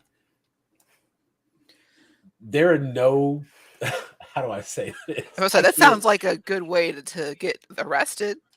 Right. That's what I'm saying. Like there's not a, because the first thing that comes to mind is like, what is the quality of the camera in those glasses? You know what I'm saying? It can't be great. And then what picture am I trying to take that I need to take it with my glasses? And I can't just like, I spent all this money on this phone. And if you're like a photographer, then you spend all your money on your camera. And you're not like, so the only pictures you would be taking with your glasses, your spy camera, basically, is probably stuff you shouldn't be taking pictures of. Or at times you shouldn't be taking pictures. So I was absolutely fine to get the ones. And again, at this price, I was able to get these for $24.99 at woot.com, and not really like promoting Woot, but the order was actually fulfilled by Amazon. So everything that the glasses that I purchased, $24.99. I found the exact same deal on Amazon for $49.99. You did have a little bit more flexibility in the choices on Amazon, and that was a plus to do it that way. But it was also like $25 more. Worth not spending the extra $25. So, you know what I'm saying? Like the difference is round versus square. It's whatever, I'm good with it. Oh my God, this is so liberating to not have my headphones on. And to like still hear if it had a like, let's see, which microphone? I wonder. Are you hearing that? I mean, I'm not being funny. I'm trying to see, like, are you hearing me scratching the mic or? Yes. Okay, because I wasn't sure if it was only sending audio or if the microphone is in there as well. Like, I don't even know. Does this have a microphone? I imagine they would have a microphone, because it's like if you put your phone in your pocket and you get a phone call and it's only playing audio and not picking up your voice, then people are going to hear you talking through your pocket where your phone is and not through the headphones. So that seems ridiculous. So there has to be a microphone. And I'm just making sure that since I have the audio coming through the glasses, that the microphone was still picking up as the microphone. So that's what that was. But oh yeah, I was about to talk about Woot. I was like, I had a brain freeze. David, talk about animes. I mean, what do you want to talk about? You love animes. Okay. Like, what specifically? Yes, kids and their toys. Yes, I'm like so giddy right now because I have a really cool thing that I bought and I'm happy with it. So yes, kids and their toys. And I'm a freaking man child, I'm a big ass kid. Constantly. That's what I talk about. Like I did the thing and the thing was good and now I'm happy. Semi-perma smile. Actually, you know what? We there was another topic that I did want to cover tonight. Okay. If that was the other thing we were talking, IGN. Oh yeah, IGN. right. Because and let me just open with saying that IGN. Okay. Yeah. So I believe it's pronounced IGN. Thank you. IGN. Yes. We have to, like, full disclosure, IGN is IGN, and you have to like take their opinions with a grain of salt. But this is also like just the nominees. So their nomination list is a little different because I think, like, David, you had some feelings about the Video Game Award nominees because there was some theming going on with what they had. And I feel like IGN actually, I kind of went through, and I don't think this is necessarily a bad list, which is rare for IGN because they be like, what's popular? What's the buzzword? How will we get people to click on this? You know what? Say that this show is the best show ever. People will click the link just because. And that's kind of what happens. And they get me every fucking time, because I'd be like, they said who? They said what? But they have their best of, let me see. I'm going to bring this on the screen and we will kind of include this as well. Cause I'm going through, I didn't clip it out, but they have it available. I'm not going to play their videos, but, so one of the things they talk about was the best movies of 2022. Let me move that banner out the way. My head is being hidden. Because I know how much y'all want to see me. Of course. That's what everyone's here for. I'm trying to tell you. That and like, Donald you know, Glover. we get, and you know what? We got to like kick up. We're everywhere, but we're not on OnlyFans yet. I haven't figured that one out yet. Oh my But god. I mean, hey, you know, somebody want to pay $2 to watch us talk? You know, I get a Patreon. You could get that behind the scenes footage. Hell yeah. But okay, so they have the couple of the categories they have for like best movies. Mhm. Best movie of 2022, best performance in a movie, best director, best horror movie, and best sci-fi fantasy movie. So when you go in initially, and this is what I did like about the way this article was done. They've got everything right there, so we don't have to go through each and every one. But for the best movie nominees, Everything Everywhere All at Once, which was a phenomenal movie. If you have not seen it, I would definitely say check it out because it is amazing. Matter of fact, we'll come down to that one just a little bit. Will the video autoplay? Nope. Okay. Well, Everything Everywhere All at Once is, I mean, most of the reviews, or you know, most of the things I've heard people say about this movie is that it is the better version of Multiverse of Madness, because it does kind of have a very similar concept in terms of multiverse theory, and the way they show it and explain it here is more akin to The One with Jet Li from years ago. It follows a concept closer to that than Multiverse of Madness does. But I think in doing that, they do a better job of explaining the idea, the concept, and how it works and why it works. And it's honestly just such a damn good movie.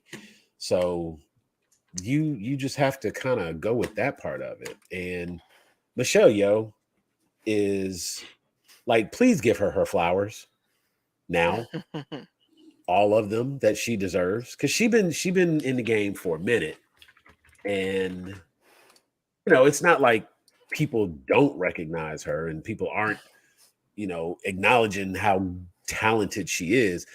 But I also feel like, you know, she's 60 and still like kicking ass like it's nothing. You know what I'm saying? I think two of the last movies that people may have seen her in, Crazy Rich Asians, Shang-Chi, Legend of Tomorrow, The Legend of the Ten Rings, not Legend of Tomorrow. She was a Bond girl. You know what I'm saying? Like, Michelle Yeoh is that chick. Like, do not confuse it. And she is like such a badass and the perfect person to like carry this movie on her back. But going back in the earlier parts, she was in like she did classic Hong Kong films, Police Story 3, Super Cop. She was in Holy Weapon. And she's one of those actresses. She comes from that age where people do their own stunts. So when you see Michelle Yeoh do something, it is Michelle Yeoh doing that thing. And I don't think that, you know, like Cynthia Rothrock, she was one of those actresses, and I don't think it gets enough recognition. But Everything Everywhere All at Once, they do a full review on IGN. It's a 4-minute review. I recommend that movie. I think it was a dope ass movie. You should definitely check it out. Nope, Jordan Peele. And I kind of feel like it's weird, as long as Nope has been out, the fact that so many people still don't really know. Now that's that AMSR right there. Like, what is that rapper? What is that rapper? What is that? Eating something. Evan? You have, I'm you not have to even- like chew and smack. But Nope is I feel like, to explain what the word nope means, the acronym NOPE, for those people who haven't seen the movie, is spoiler. so I won't. But it's also like a big part of the movie, and um, it's very impressive. I mean, Daniel and Kiki are awesome in the movie. It's another Jordan Peele. Have you seen Nope? Haven't yet. Nah. Haven't seen Nope yet. I feel like, let's see, where could you see Nope right now? Is it on Paramount? I feel like it's on one of the streaming services and available. Let me see. It looks like, okay, you can watch it on Amazon Prime. It would only be $5.99. Apple TV. Okay, Peacock. If you have a subscription to Peacock, it is available on Peacock. So I didn't open this one. Okay. you can check that out. And it's a Kiki We do have Palmer. Peacock, David. Well, I say yeah. I was like, Okay. oh, my. We get to use that finally. So Kiki Palmer, Daniel Kaluuya, Steve Yeun. Haven't seen a lot from Steve. Like last thing I saw Steve Yeun, of course, I know him Walking Dead, and he was the voice of the main character in Invincible. So that's been his thing. But you can check out Nope on Peacock. RRR. I keep seeing this movie when I scroll through Netflix, but I have yet to actually like. Yeah, same here. I don't do anything know. with it. I have no idea what that's about. It looks like, so I have a friend who he was telling me all the time, like he's actually had me watch a bunch of like what he calls brown movies. And I have to say, like, them shits be entertaining as hell. Because it's like, it's kind of like, to me, it reminds me of watching a lot of old martial arts kung fu theater, because they go so far over the top with the action and some of the what do you call it, like the wire work kind of thing, you know what I'm saying? Some of those Bollywood films are like, they're pretty crazy. They're pretty crazy, and it's like there's one that's about this one cop. I can't think of the name of it at the moment, but that dude is, if you haven't seen, oh, what is that name?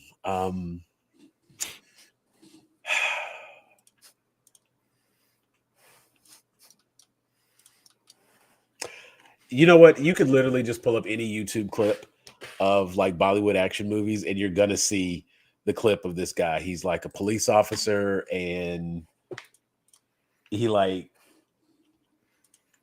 punches the car, it flips over, he like grabs dude out of the car, slams him on the ground. This shit defies the laws of physics, but it's so good.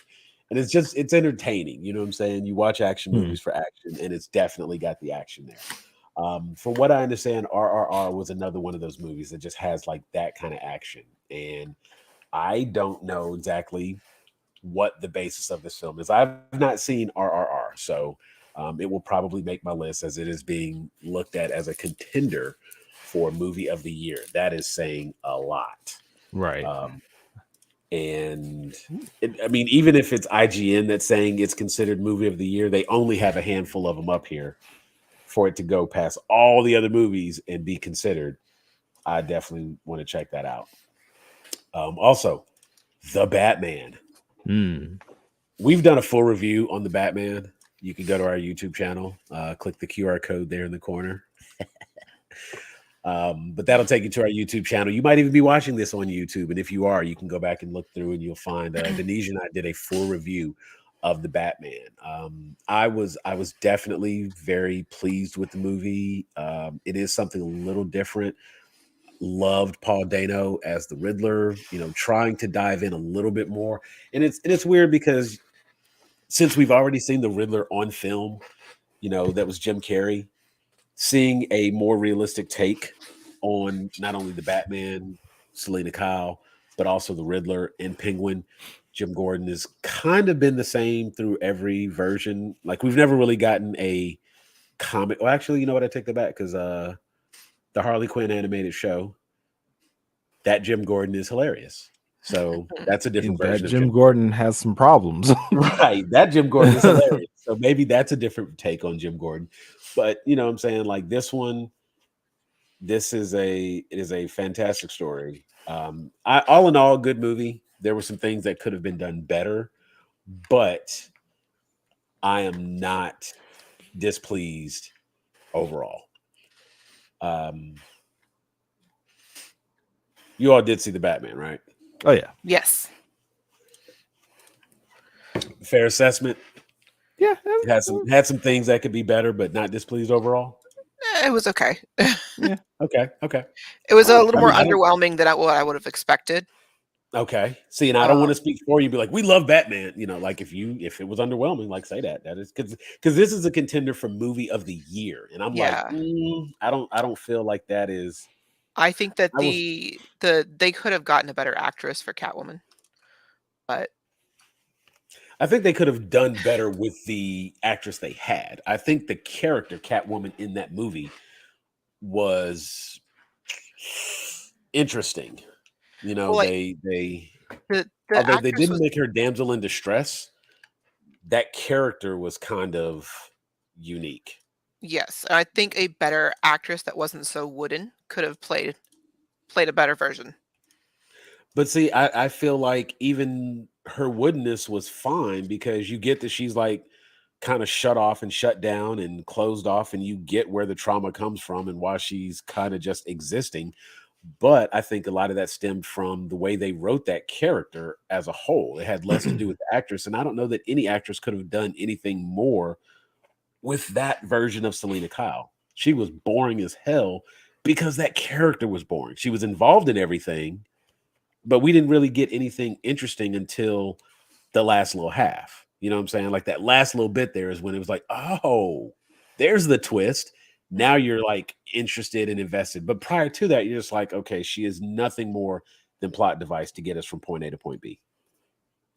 But when you get that little twist, that's when it's kind of like, oh, ho, ho, ho. Didn't see that coming. And now it's interesting. All in all, I can't see Batman as being movie of the year, especially when you have a movie like Everything Everywhere All at Once. This was a much better movie than Batman. Like I bought this movie. I have not bought the Batman. So, you know, and I don't know that I'm going to buy the Batman. And lastly, the rounding out their best movie, Top Gun, Maverick, which Eh. I haven't even seen yet. I haven't seen it either, but just from the trailer alone, it looks like they're really banking on the older generations being all like, "Oh my god, it's the best." Whenever it's, you know, I really feel like they're banking on because like what millennials or Gen Z care about Tom Cruise? very, very few. And even then, it better be like Mission Impossible Tom Cruise. Because like when you hear Mission Impossible 7, you're like, oh damn, there's 7 of these. Let me check that out. Maybe it's pretty good. You know what I'm saying? It's like, well, they made 7 of them. It can't be that bad. You know what I'm saying? And it's like, honestly, I think that has been a franchise that has done much more for Tom Cruise than most of the other things that he has.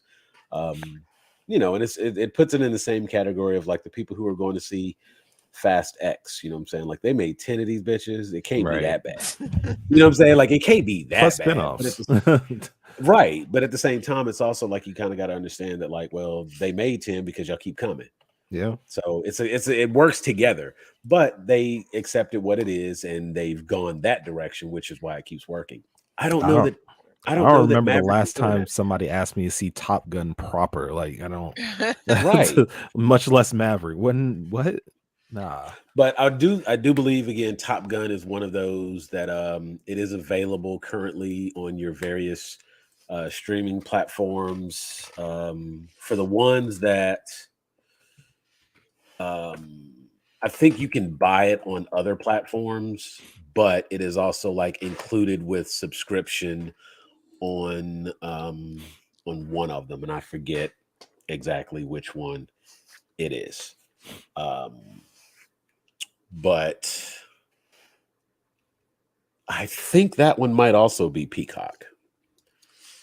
I think that one was available to watch on Peacock, but I mean, like you can buy it and rent it on different things. I know it's on Amazon for like $5 and Apple TV. You can get it from Vudu Movies, YouTube, stuff like that. But I do believe that like if you have Peacock, it's either Peacock or Paramount Plus. Let me say that. It's one of the two. Don't quote me. I'm not certain which one, but it is available on one of the streaming services. But those are the top 5 options right now that they have. Everything Everywhere All at Once, Nope, RRR, The Batman, and Top Gun Maverick. And as you can see there, like my man punched a motorcycle and it flipped. So that's the kind of stuff I'd be talking about. Let's go here and wrong button. Wrong screen. Okay. Let's go there, go back. Actually, let me just pull this out and make it large. Boom. All right. Best performance in a movie. Oh. So best performance. I don't know who.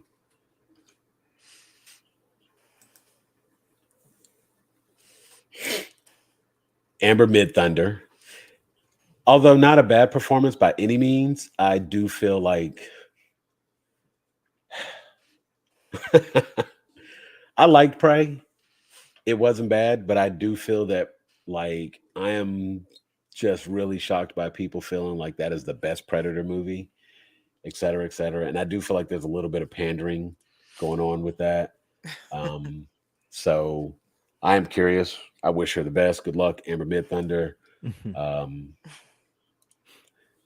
Austin Butler as Elvis. Didn't see that movie, so I don't know. No. Daniel Kaluuya. I mean, but I do know people that like live and die by their Elvis. And from the look of it, you know, like when I watch the trailers and stuff, it really seems like this guy does a great Elvis. I'm not a huge Elvis fan to know. So that is interesting to me. Daniel Kaluuya. Nope. He's a really good actor.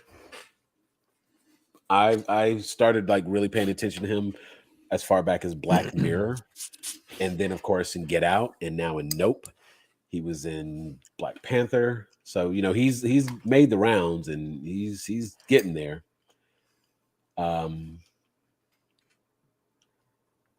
So we wish him the best. And then look at this. This right here is kind of funny because I'm like, did they not know? I'm mad at somebody on the website because here they have Ki-Hu Kwan, but then that shows Michelle Yeoh. And then down here they show Michelle Yeoh, and this video has Ki-Hu Kwan. Like, was that hard? Look. Was that hard? Flip these two videos, embed them in different spots so that you at least have the right person showing under the name. It's not appreciated.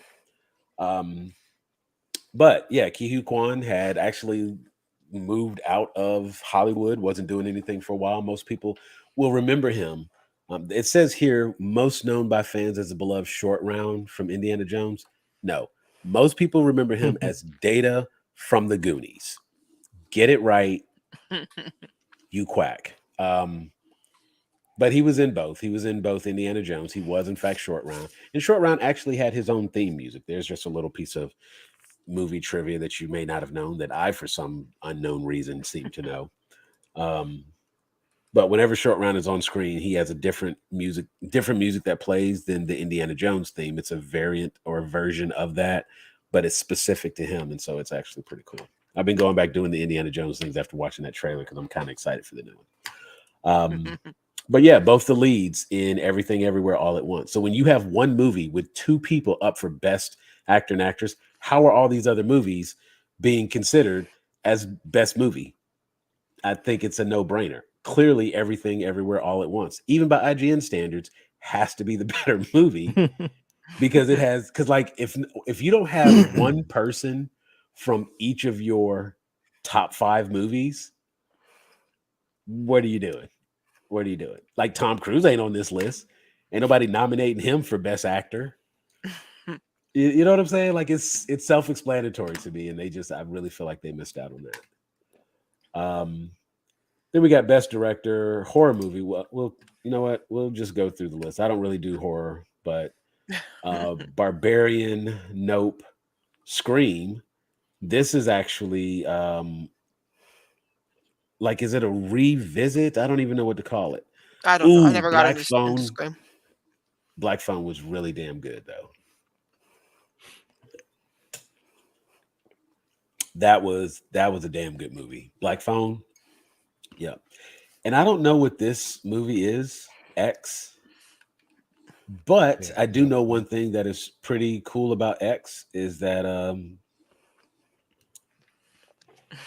it stars Jenna Ortega. Hmm. No, apparently Terrifier 2 is not on the list. They have Jenny Ortega, as everybody may know, because it's all the rave right now. Wait. Goddamn Wednesday. Because that's all I see on the TikToks is everybody doing the Wednesday dance. But yeah, Jenna Ortega, Brittany Snow, Mia Goth, and that is the movie X. So I have to find out what X is because I didn't even know that movie existed till I started doing some Jenna Ortega research. I'm like, who is this chick? This unknown, this nobody comes in and makes this movie. Oh, she was a Disney star. Oh, she's been in other movies. Oh, damn, she's a full actress. Oh, she's been acting since she was 5. Okay, so she's not an unknown. My bad. Let me shut up. And so, I was like, I kind of went back. So these are and Barbarian. I've heard some interesting things about Barbarian. So that would be one that I may actually check out as well. I think Barbarian might be Netflix. So anything that I can watch on something that I've already paid for, we always willing to check that out. If I ain't got to pay extra money for it, like I've already paid for it, yeah, we'll take a peek. I'm curious for like sci-fi, and I think it's interesting that Nope falls under horror, but it's because I guess psychological horror. Yeah, I can see that. But see, it's like automatically I would put it under like the sci-fi. But again, don't want to ruin it. So Terrifier 2 is easily going to be the horror movie of the year. Okay, so and I have heard that from there's another buddy of mine who talks about Terrifier 2. That's the one with like the freaky clown, right? I think that's the one with the freaky Actually, clown. yes, I saw a TikTok on that today. They said the reason why the one scene that was in there that was extremely well done and over the top and extra gory, which I'm hearing myself. Who am I hearing myself from? Because David? glasses. I Yep. was Oh, putting glasses. on. Okay, I'm like, oh no, I can't talk. But yeah, so they were shooting. They started shooting it before COVID, and then that's the next scene that was due or that they were up to film when COVID hit, and they had to shut down production. So they had like a year just to work on that one scene. Okay. So yeah, that works out. Yeah, so Terrifier 2 is the one with the weird clown. So yeah, and I mean, you're automatically kind of like a little creepy when you have a clown that looks like that. So you kind of got me right from jump. I'm not one of those people who's like, oh, I don't like clowns, but when your clown looks like that, yeah, I don't like that. I don't like that. But what do we have here? So we have Crimes of the Future, and seeing it's like, there you go, David Cronenberg. I mean, that by itself is kind of like, that's going to automatically make a must view. Oh, wow. $250,000 budget, 11 million box office sales. But I mean, there's a serious market for horror movies. There's a serious market for horror movies. They don't get my money, but apparently like horror films fall into like this really dull category of like cheesy, crappy, and shit. So when you make a good movie that happens to be in the horror genre, that's a big deal. And that's why movies like Black Phone really stand out because they're just good movies that happen to be creepy also. You know what I'm saying? And from what I understand, Terrifier is just like a really good movie. It happens to be a horror movie, but it is in fact a good movie. I can't tell you from experience because it's a horror movie and I probably won't watch it. But you know, I do hear nothing but good things about Terrifier. I may get I'll see if I can get Denisha back on and maybe she'll come on and talk about Terrifier because I don't do them horror movies like that. It's a challenge to get me to watch horror movies. It's a unique take for a slasher. Okay, see, and that's what I'm talking about. Like if it does something different, it goes against the grain. But yeah, David Cronenberg, that by itself is kind of like worthy of mention that he's made a new, got something new out. And because his films are all like kind of what's going on, Mo? Oh yeah. So I'm gonna have to you have to talk. I know you might be tired. So my kid just got a job at Medieval Times. Oh, nice. Yeah. So what's going on, Witch Man? What? I guess pull up a chair and we'll let you discuss some Medieval Times. Right now we're just talking about the IGN list of top of 2022. I got some new Bluetooth glasses. And apparently you can get prescription lenses. They have Bluetooth and I did a full review on them, so be sure to watch and check it out. But no, David Cronenberg, Scanners, The Fly, Acts of Violence that had Viggo Mortensen, Eastern Promises, Nightbreed, The Brood,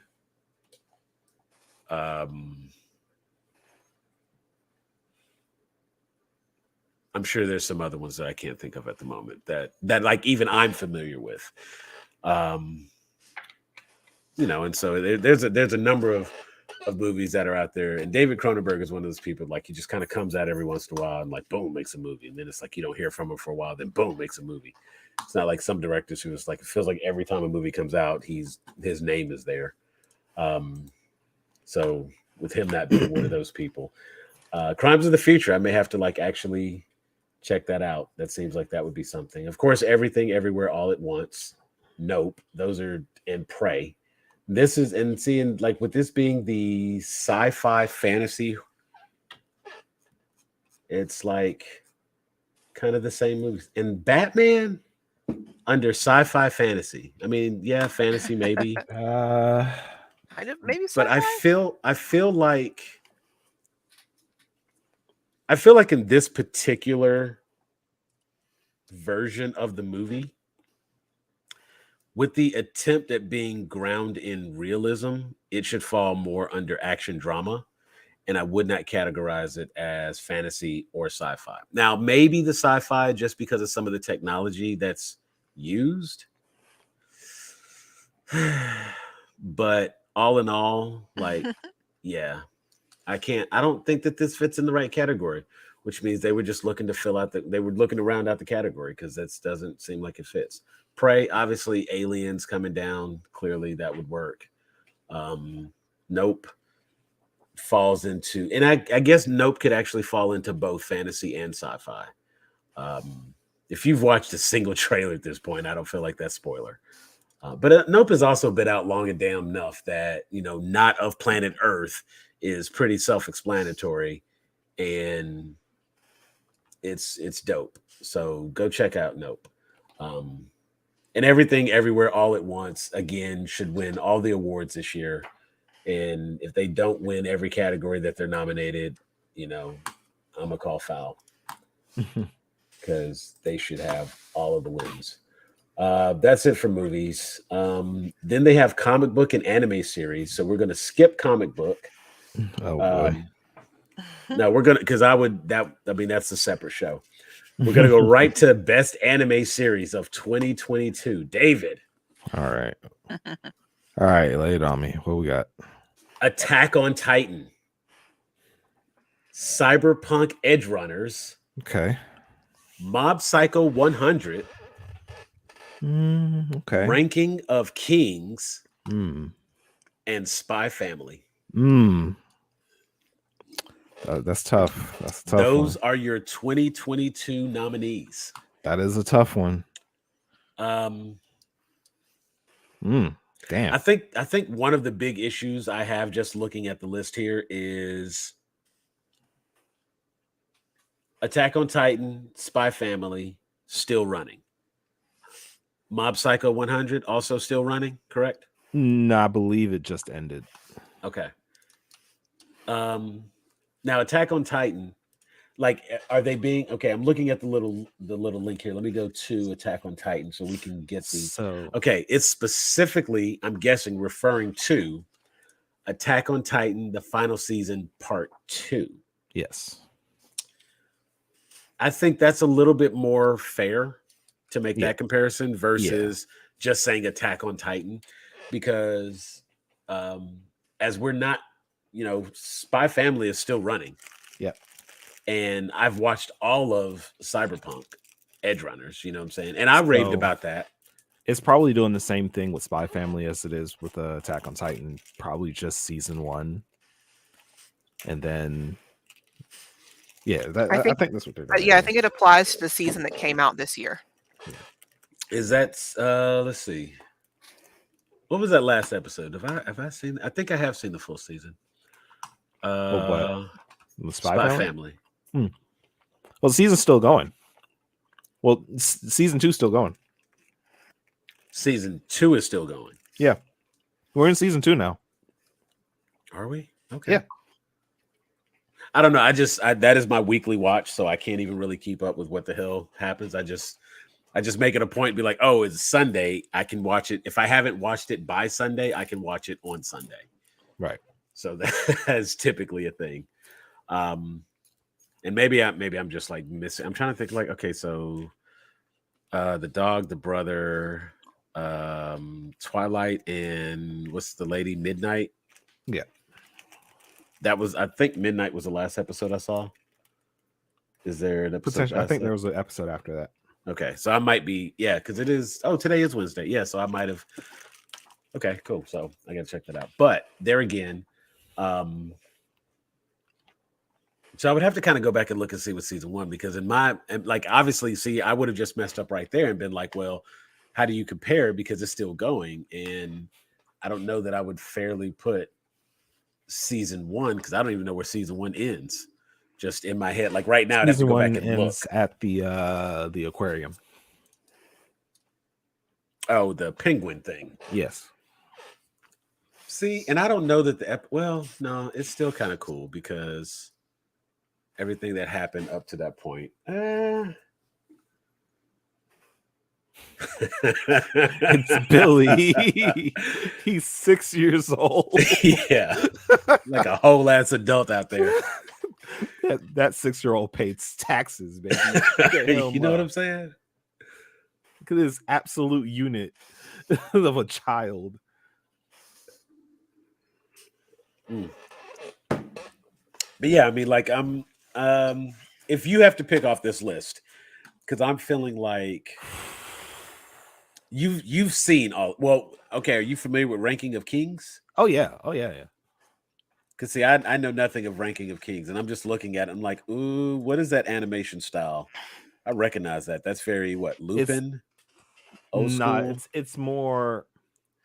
I don't know what to even describe that as. I've seen that, and I'm trying to think of what anime I've seen that on, but it's got that classic feel. But it would be one of those things. If I see the art studio, I'd be like, "Oh yeah." So who does this? Wit Studio. What studio? Wit Studio is Vinland Saga. They did. They actually did the first couple of seasons of Attack on Titan. Huh? Trying to think. Ancient Magus Bride, Vinland Saga, Yeah, Ranking there it Kings. is. Yeah, there it is. Okay, I was trying to think. Did I do fucking yeah? So yeah, no, I don't know what I could describe that particular art style as, but no, Ranking Kings is really good. I don't know, it's really dope. Like, actually, let me see if I can load this clip I have of it. Cyborg 009. That is that old school look. See where it is. No, go ahead, man. Get you some rest. You tell me about your day tomorrow. Absolutely will. Yeah, kid's got to be in at 10, and he's a squire, so he's working hard out there. I think David and I just went last month. So, Cyborg 009. Images. Trying to find that one clip. Yep, that is exactly what I was. Okay, that's that kind of art style that stands out. Just a boom. You see, and it's like those pointed noses, that round face with the sharp chins.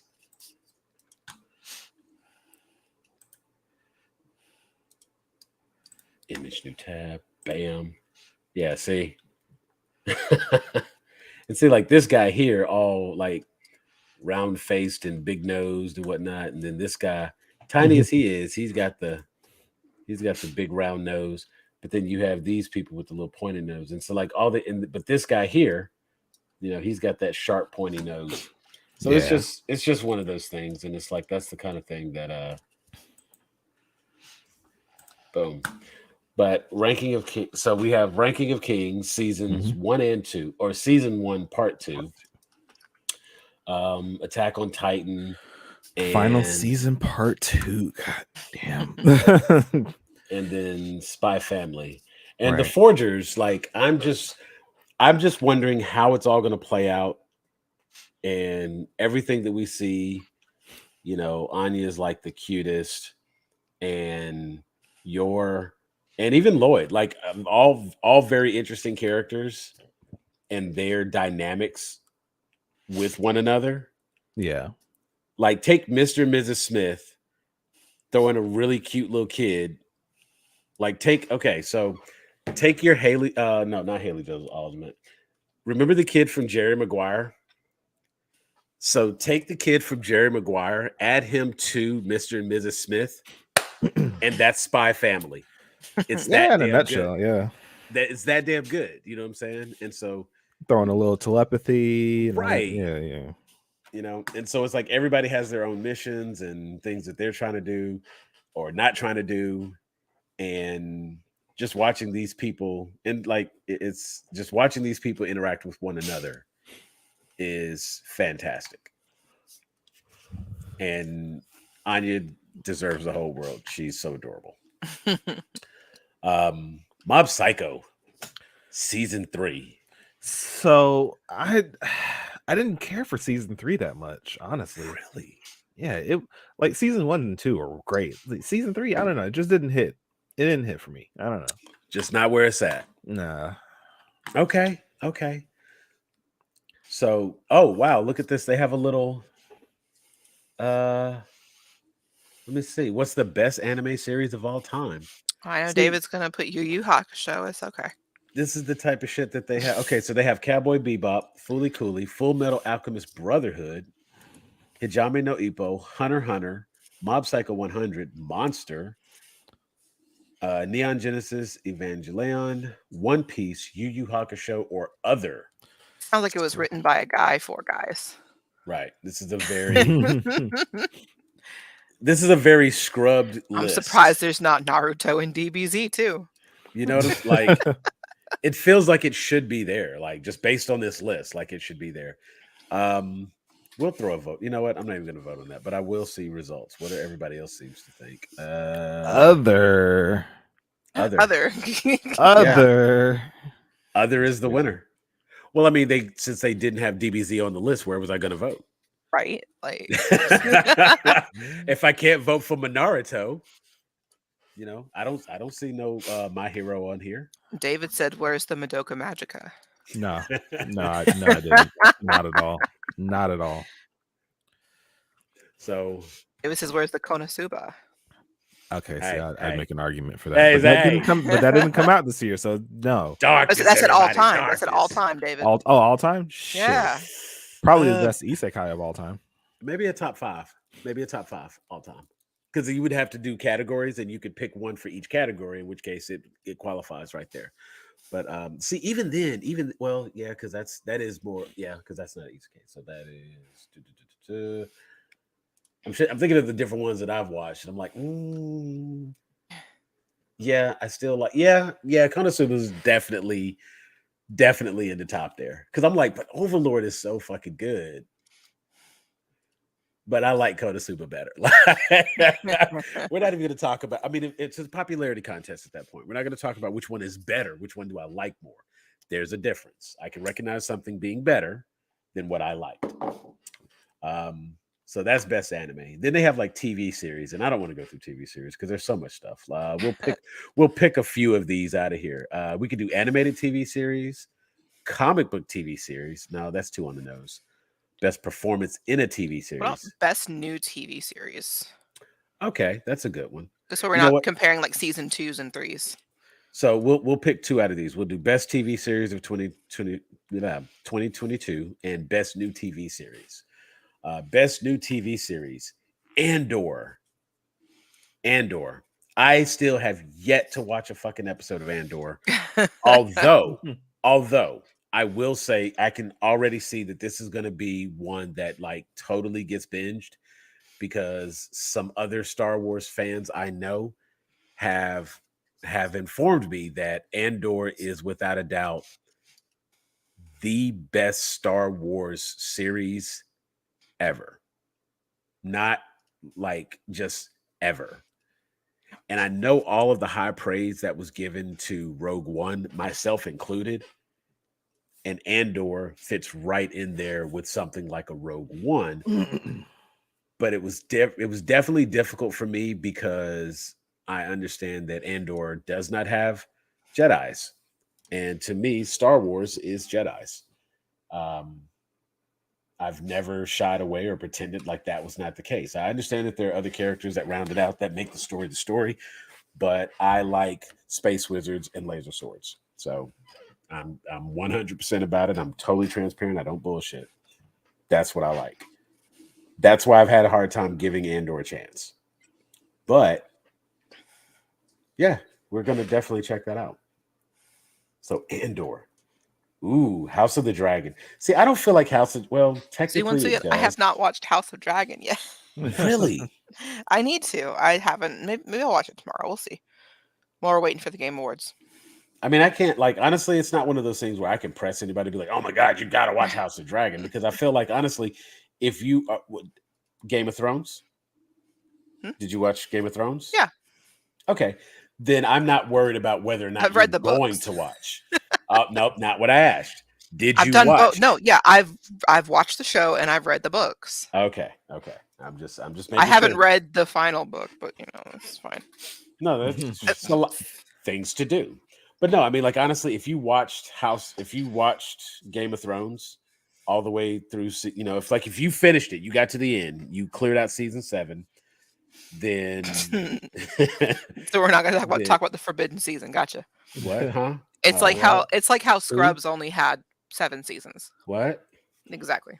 But if you got through Game of Thrones, and it's not a question of if you're going to watch House of Dragons, it's just when you get to House of Dragons. So yeah, pretty that much. I'm not concerned about. And honestly, it's one of those things like they're not going to do one season and be done. So maybe you give it a season or 2 and run through season 1 to get to season 2. Because when Game of Thrones first came out, I think I caught up around season 5. I was not able to be part of the water cooler conversations every day.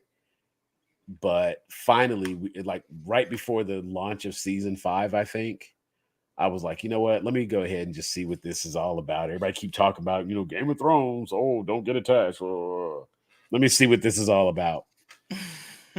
And my ass was glued to HBO every Sunday night. So, Yeah, I gave it a few seasons before I jumped in, but mostly because everyone was like, "Oh my god, you all need to watch this." You and see, like, and you need to watch it. And I'm like, okay.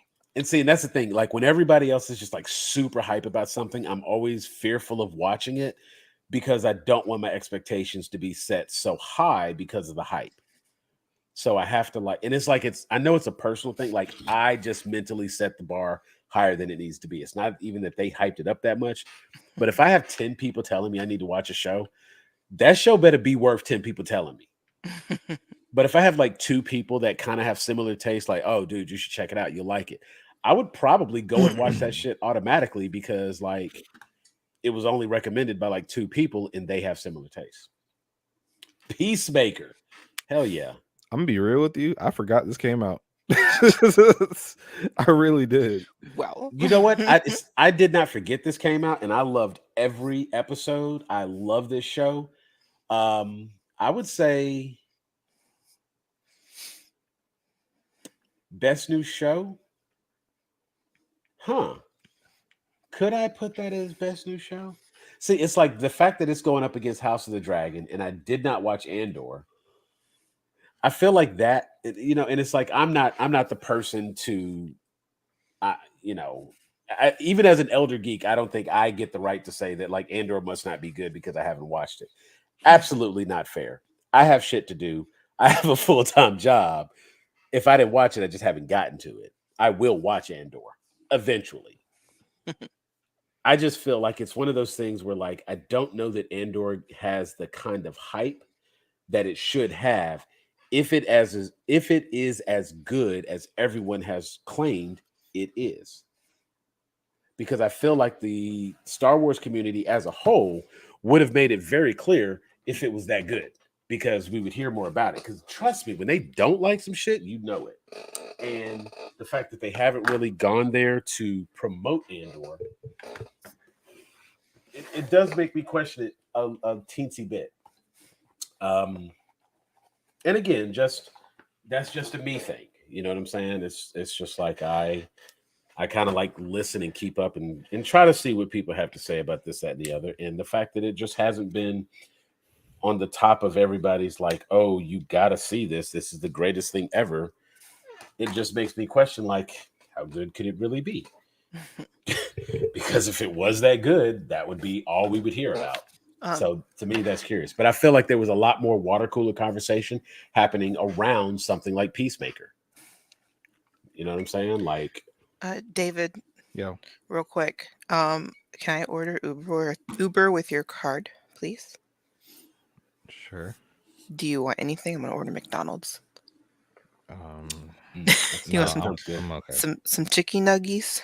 No, I'm fine. Some nuggies. I have meatballs. I made meatballs, rice, and green beans for dinner, and I have a bunch of meatballs in there. So I'm gonna go knock those out a little bit. I might. I both say, well, we already had dinner, but I tend to wait. I tend to not sleep until like 4 or 5 in the morning. So this is dinner for me. That was lunch. Right. I've gotten better. My insomnia around 2 o'clock. I've trained my body to like be prepared to sleep at 2. Let me say that. I can't say I get tired because sometimes I'm just laying there looking at the ceiling, but because of my work schedule, I've trained myself to like sleep at 2. Severance. You know what? I keep seeing the trailer here for Severance, and that seems like one of those things that I kind of want to see. Just because like I like the cast list. You know what I'm saying? And it just seems like it could be good. But if I'm not mistaken, I think that one is like Apple TV. And I'm like, I don't like Apple enough to buy Apple TV. We're not doing that. David, what'd you want from McDonald's? Just get me 10 nuggets, I guess. Some nuggies. What sauce again? Sweet and sour. Okay. Do you want the meal or just a sandwich?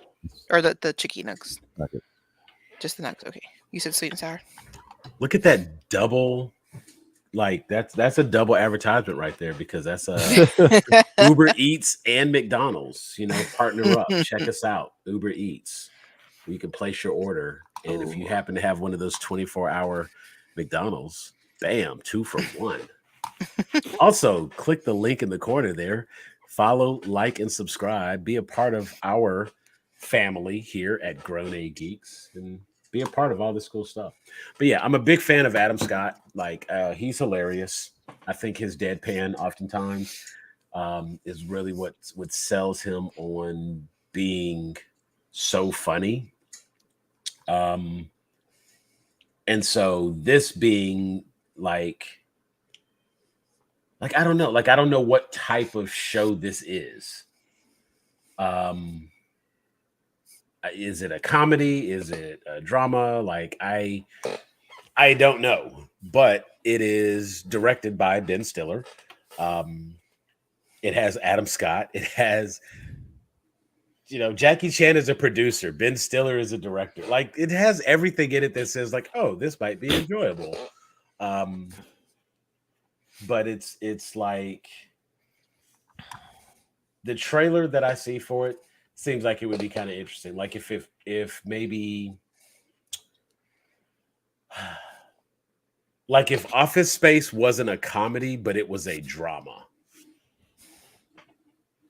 You know what I'm saying? Like the you have my stapler is actually like relevant. It's like who took the stapler? We're gonna find out in the season finale of season 1 type shit. You know what I'm saying? And so it's like when you have something like that and you can conceptualize something that a show like that, then of course that's intriguing to me. But there again, they screwed up. It's an Apple Plus exclusive, and that's how I feel about Apple. So we're not going to go there. But also, there's one last show, The Bear.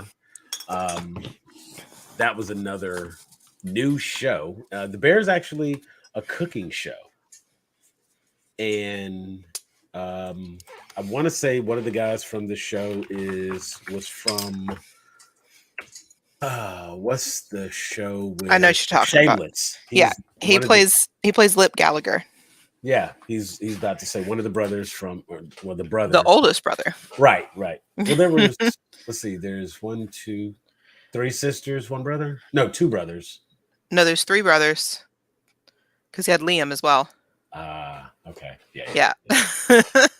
Yeah. And you had 2 sisters. Because you had Fiona and that's the older sister. Yeah, the older sister, the younger sister. Yeah, Deborah. And then you had Lip. Right. No, there's 4 brothers because you have Carl as well. So you have Lip, Ian, Carl, and Liam. So it's mostly brothers. Okay, so it's only 2 sisters. Okay. 2 girls, 4 boys. Gotcha. Yeah. Sorry, 3 girls, because you have the oldest estranged half sister. Yeah. that Frank almost slept with. Right. See, it's like, she's not really she a sister, but she's not a sister. She's a half sister, but yeah. It's funny because I have actually seven brothers and sisters, and all of them are half. So I count half siblings as siblings because to me they're just siblings, But yeah, so that is those are new shows. And it's hard to believe that all of those are shows that just came out this year. David forgot all about Peacemaker, so that says nothing for Peacemaker. We did a weekly review on Peacemaker. He's still like, what show? That is funny. I don't know. This stuff came out that I was watching that I was more interested in, I guess. Okay. It'd be that way. Let's see. Let's just run real quick and see what their best TV series of 2022 is. The Bear, Andor, Severance, House of the Dragon, Better Call Saul. I think it is very important to note that Better Call Saul is the only one on this list that is not also a new series. That is, I think that's worthy of some notation right there. Yeah. Better Call Saul being a best show, like given that it's not a new show, is apparently just as good as Breaking Bad. It is. It's I've watched the whole thing. I need to rewatch it again because it took them like 3 years to get the last season on aside from what came out this year onto Netflix. Uh-huh. 3 years, which is ridiculous. Wow. And I've forgotten pretty much everything. Yeah. See, when you have to like rewatch other stuff to know what the hell, you might be taking too long. Like you gotta strike while the iron's hot. But if it's really good, like you'll go back and because like when we get around to like Witcher 3, I will have no problem. Well, Witcher 3. When we get to Witcher season 3, or shit, is it season? Yeah, because we have season 1 and 2. Okay. When we get to season 3, I have no problem going back and rewatching season 2, and I might even rewatch season 1. Now that I know how to watch season 1 of Witcher, like understanding that some of that shit is flashback and some of that shit is current. It's like when the first time you watch Memento, you don't realize that like you have the black and white scenes, you have the color scenes, and you don't realize the order in which the scenes are taking place. And then after you've watched it once or twice, you really understand the difference in what you're seeing, and you can enjoy the movie and appreciate it so much more. And I think that's like something that season 1 of Witcher fell victim to because it was a difficult watch the first time around, just because they don't like make it clear what's actually happening. And then since they don't do that in season 2, it can really confuse you with season 1. Well, I mean, that's kind of how they laid out the books as well. Right. You're not really sure what's going on in the books with stuff, especially there's actual arguments as far as what order you're supposed to read the books in. Really? Well, but you know what? I will say, as a Star Wars fan, there is the order in which it comes out, and then there is the order in which you consume it. And sometimes there's a reason you consume it in a particular order because it can change the path of the story. Because if you, and obviously, we're going to use Star Wars as an example. If you start with episode 1, that is the story of Anakin Skywalker. The entire Star Wars saga is all about Anakin Skywalker. Just Anakin, not Darth Vader. Anakin Skywalker. Anakin Skywalker evolves to become Darth Vader. Spoiler. But if you start with episode 4, A New Hope, and you go 4, 5, 6, 1, 2, 3, 7, 8, 9, it's an entirely different story. And then if you do the machete order, which is another way to watch the Star Wars series, as it tells you let me find that real quick. Machete order Star Wars. So you watch 3 experience ruining issues for the viewer, because there is not a person alive. Well, I won't say there's not a person alive. That would be inaccurate. Mm-hmm. Most people are aware who Anakin Skywalker is, right? So, I mean, I have a shirt that has Darth Vader's picture on it, and it says, "I am your father." You know what I'm saying? So it's like, because that line gets quoted so often, it gets abused so often, you really can't. Very few people are surprised by that moment. So it doesn't have the same weight it had in the 80s, in the 90s, when it was still something kind of new. Everybody goes in kind of knowing that fact. Doesn't have the same gravitas, doesn't have the same weight. To avoid the theater experience issues and still be able to hold the story and it have meaning, there's a different way to watch the order of the movies because it tells a slightly different story. The machete order is episode 4, A New Hope. Episode 5, The Empire Strikes Back. Then you jump back to Attack of the Clones and Revenge of the Sith. Then you come forward to Return of the Jedi. Then you do The Force Awakens, The Last Jedi, and The Rise of Skywalker. And when you watch the movies in that order, it does tell a slightly different story because it saves all of the best parts, and the plot twists are given to you in a different way, and it matches up the cause and effect of different things. And it's a fun little thing if you just need some shit to do someday. Like watch the Machete Order and see if you see a different version of the story. And anybody who's watched, have you ever heard of the Machete Order, and have you ever tried the Machete Order? But back to Better Call Saul, because I can ramble and sidetrack myself.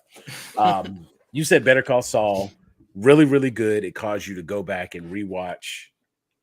Which part did it cause you to go back and rewatch? It's the original. No, like it's. I don't remember what happened because it took them 3 years to bring it over to Netflix.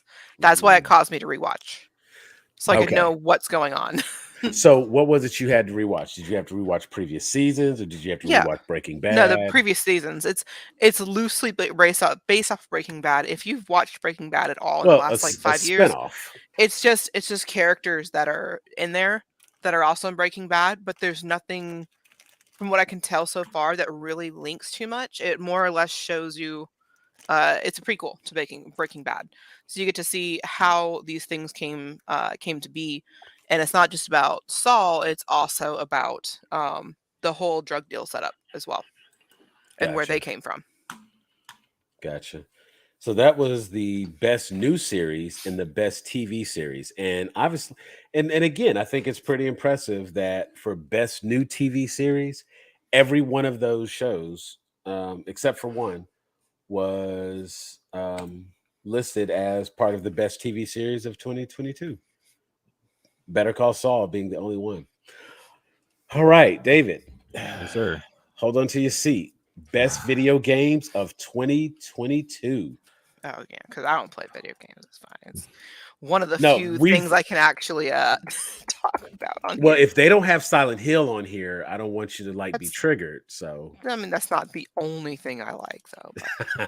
True. I mean, I just don't play fighting games. No. It was just that the last. FPS. I think David and I, when we did our last review, it was we were talking about the video game awards, and so I'm curious, and I don't want him to be as triggered the same way this time. So I don't, because I have not looked at this list, but I wanted to prepare him. Like, how many of them are there?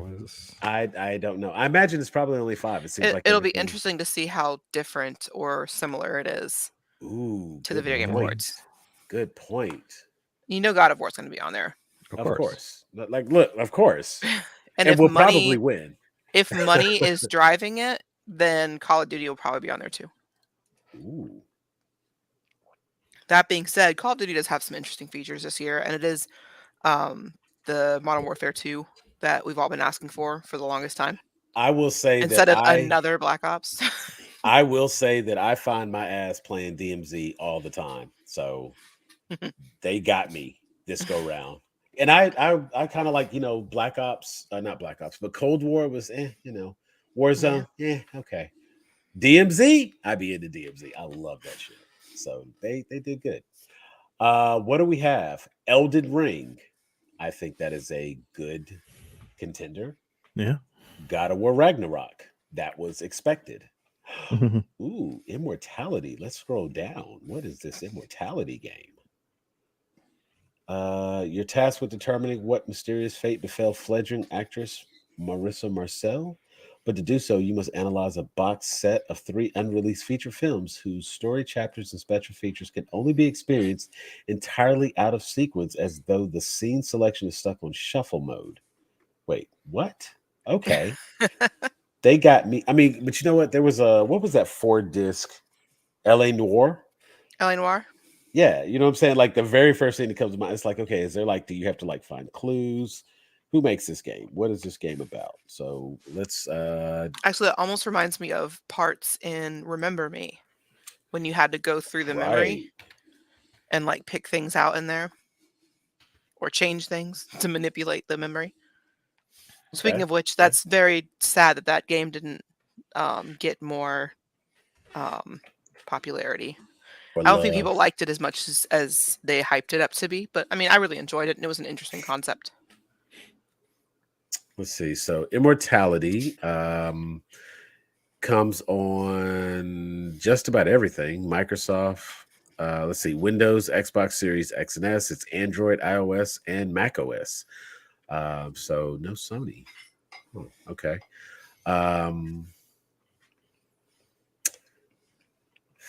Game is based on a fictional model turned actress. Started 3 movies. Never released. She's gone missing. Created mystery for the player to solve. Okay, so Sam Barlow, the developer, released some other stories or some other games. Her Story and Telling Lies. Immortality incorporates the use of full motion video for the player to piece together Marcel's fate. Player begins with one clip from one of the 3 films, and then the player can pause and click on a person or item of interest. So a lot of like detective puzzle work kind of thing. Okay, got my attention. That actually sounds pretty cool. Okay, wow. That's yeah, that's pretty cool. So kudos to them for getting up there and like doing something different. Yeah. Mario and Rabbids Spark of Hope. Sick. Contender for Game of the Year. And Marvel Snap. Is that Marvel a card Snap. game? Yeah. It is a like, I know it's a mobile game. Is it a full? No, it's a full game, but it's full as it's going to be right now. But I mean, is that like, and I don't know the right way to ask this, but is that is just a mobile game though, right? Yeah. I mean, Genshin Impact is also a mobile game as well. I So, wonder if they chose things from different genres specifically. But see, to the point of Genshin Impact, and just as it compares to Marvel Snap, and this is not in pro one, anti the other, but Genshin Impact is downloadable to multiple like locations. I think it's about the content of it, the amount of content and the quality of the content. I mean, how good can we really expect from a mobile game? And that's fair, but I don't feel like considering the shit that I had to delete on my phone in order to install the game, it runs very well. But then I was like, okay, you know what? Let me just put this on my PS4. And then I was like, I don't want to take enough space on my PS4. I'm gonna put it on my computer. And like, wait a minute, I just had the same game. And I think that's an important thing to mention, because a lot of times, you know, if you have a disc release game or a download free to play game, and then we're starting to see that a lot more. You know what I'm saying? Because like, you could play Fortnite mobile, you can play Fortnite, you can play Fortnite. You know what I'm saying? And it's like it can be the same game across multiple platforms. And so when we get these mobile games that are capable of being full games, that's really a testament to how far gaming has come. But also, it's I think it's fair to say a testament to like the capability of some of these damn devices. Like, really, bitch, you got a whole game? And yeah, see, and it's like, I know, you know what? He was actually just asking about that Marvel Snap. I think was it last week we were talking about gaming, and you were like, does anybody play Mobile Snap? And you know what? I don't know. I'm like super fucking simple when it comes to my mobile games. I play all the shit you would expect a person to play. Like, I don't play Candy Crush, but so here are my mobile games. These are the ones that I have. Those are all my mobile games, and I have Empires and Puzzles, Arch Hero. Then I have the PlayStation app, Twitch, Game Pass, Xbox, all of those in there. But I have Gun Gang, Rush Royale, Tetris, Infinity 8-Ball, Mob Control, and Royal Match. And Royal Match is like, they got me with one of those sucker ads where it's like I want to say it might have been a sucker ad on TikTok where it's like, the game that everybody says, but you go to download the game and it's not the actual game. Well, here's a game that's really like that. And I got no problem. I'll go in, install a game, try it out. If it's shitty and I got to do too much, nope, uninstall. And it's fine because I play games. So if I like it, I like it. If I don't, I don't. But Rush Royale, that's the one where you see like the king and you have to like match up the 4 items to unlock the gate so the king can run through the gate or some shit. Yeah, because he got to take a massive dump. Right. Yeah. You know what I'm saying? He's like standing there hopping, trying to get in the bathroom or the fire. Or This like is a real commercial, by the way. Right. This is real advertisement. You know what I'm saying? Happened. He's running away from a wall full of spikes and he can't go any faster because there's blocks in the way. And he really has to poop. So you got to clear the way for him by matching it 4. will even say like, open the door to the bathroom after you get the matches and unlock whatever, once you do the things you need to do in the game, it actually comes up and it says like, and this is a mobile game. And I can tell you that I freaking love that game. The same way people like play Candy Crush and be totally into their Candy Crush. I am on level 350 freaking 9. Okay. I play this game. I love this game. As a matter of fact, you know what? It's Wednesday. I have to do my for the other game that I play regularly, Empires and Puzzles. I am in a clan. I have to do my weekly battle.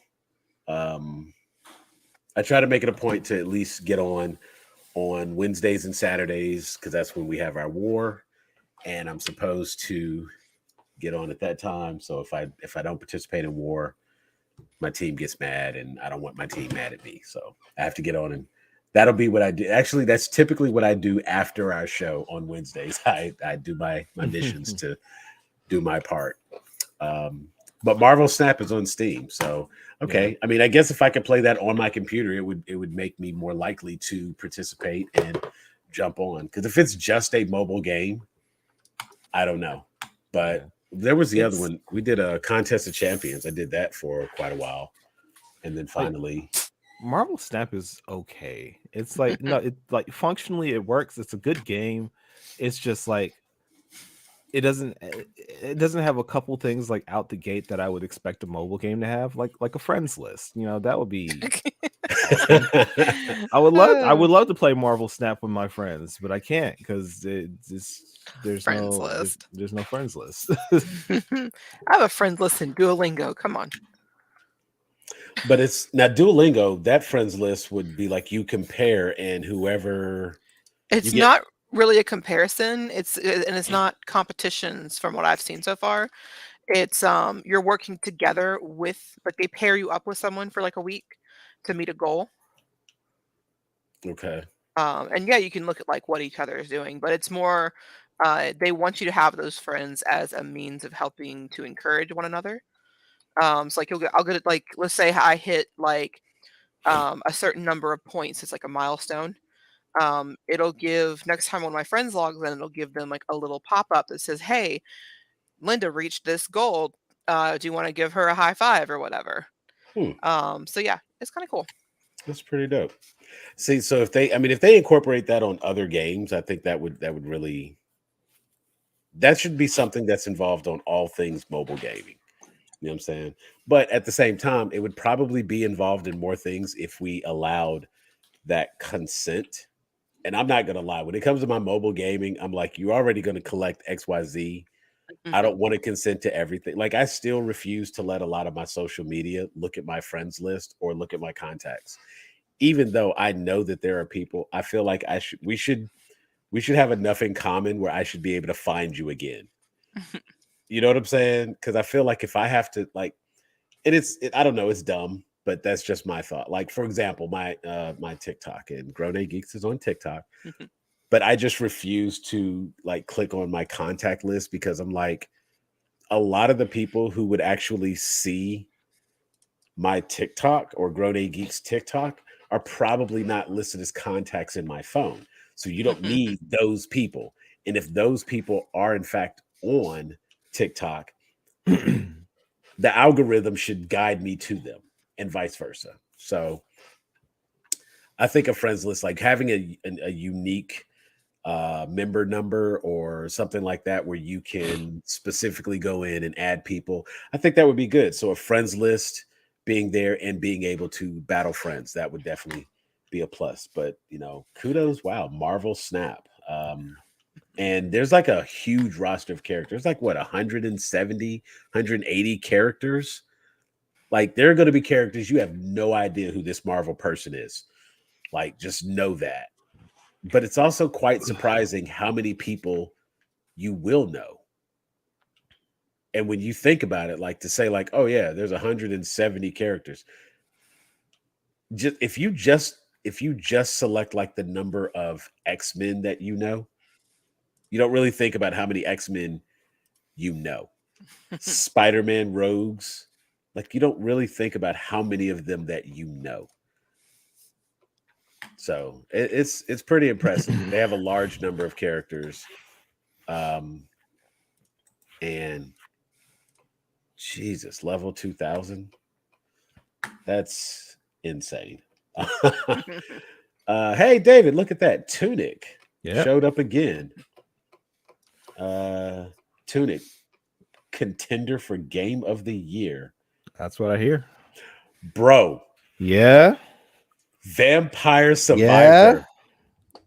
Yeah. Vampire Survivor. The game that continues to give. What? I love that game. The game that just continues to give. You get like fucking 6 more characters and like 30 more items to fucking play around with every update. What you mean? I am so stuck on this game. It's so good. It's good. It's so good. It has no reason being that good for how cheap it is. Thank you. That game's like what, $3, $5, something like that, bro.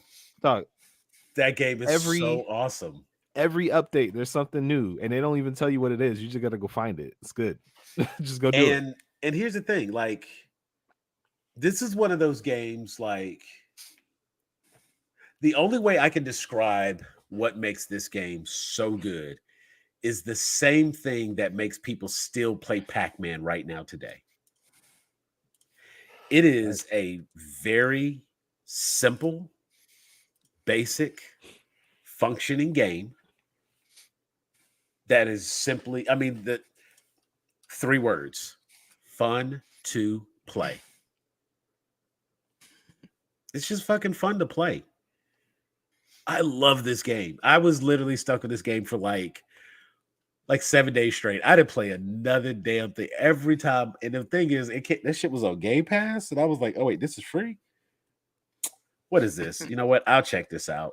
Because it's, it's like free. Oh, it says Vampire Survivor. And I played, and I was like, yo, this is okay. So this is Bullet Hell. Okay, let me check this out. Huh. Oh, wait, what are these? Okay, so I have coins. Okay, let me click on upgrade. Oh shit. I can get all of this. Oh wow, I have these characters. Well, let me try this character out. Let me try that character out. Then it started getting into like, let me see if I can get this unlocked with this character. And then I started figuring out that, oh wait, if I upgrade this, this, and this, it doesn't matter if this character has the weakest initial attack, because I'm going to automatically open up whip, and I'm going to automatically open up dagger or another attack.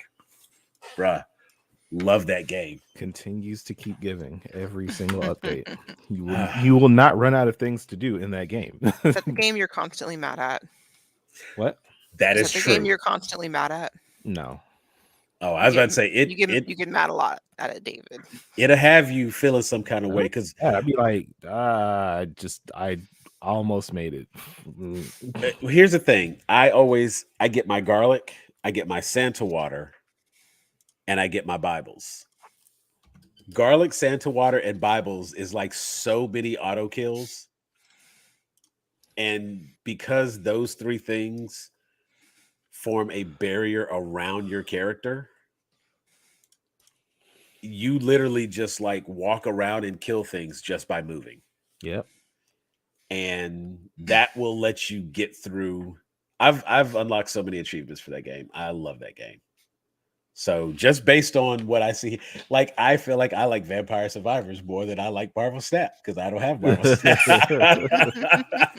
Just because I don't have Marvel Snap. And like, let me tell you, I've unlocked a lot of shit in Vampire Survivor in a very short time because I have like continuously played that game.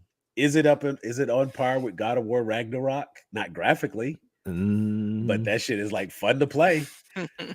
And I could probably stay on it just as long. So maybe. And you know what? It's probably just as difficult as Elden Ring. So, like it absolutely deserves a spot on this list as being potential game of the year. I am blown away because it's not listed up here. Elden Ring, God of War. Was that just that damn commercial? Wait a minute. Why is it up there? Yeah, they don't have it listed. Am I tripping? Am I not seeing it here? Yeah, that's crazy. 2000. Is it Marvel Snap? That might be Best like game an honorable mention or something. Vampire Survivor? That's crazy. Like right there. See, they have Elden Ring, God of War, Immortality, Mario Rabbids, Spark of Hope, Marvel Snap. But yeah, that's crazy. They don't have it listed up here. And it's also that would be one extra game. Yeah. 1, 2, 3, 4. Does it not say like it's an honorable mention or something? But you know what? They also don't have Tunic up here. Yeah. They also don't have Tunic. So maybe they just ran out of room and there were links and that one didn't have a link. But yeah, that's absolutely an option. And kudos. So we have best movie and best anime. We've covered best TV series and best new TV series.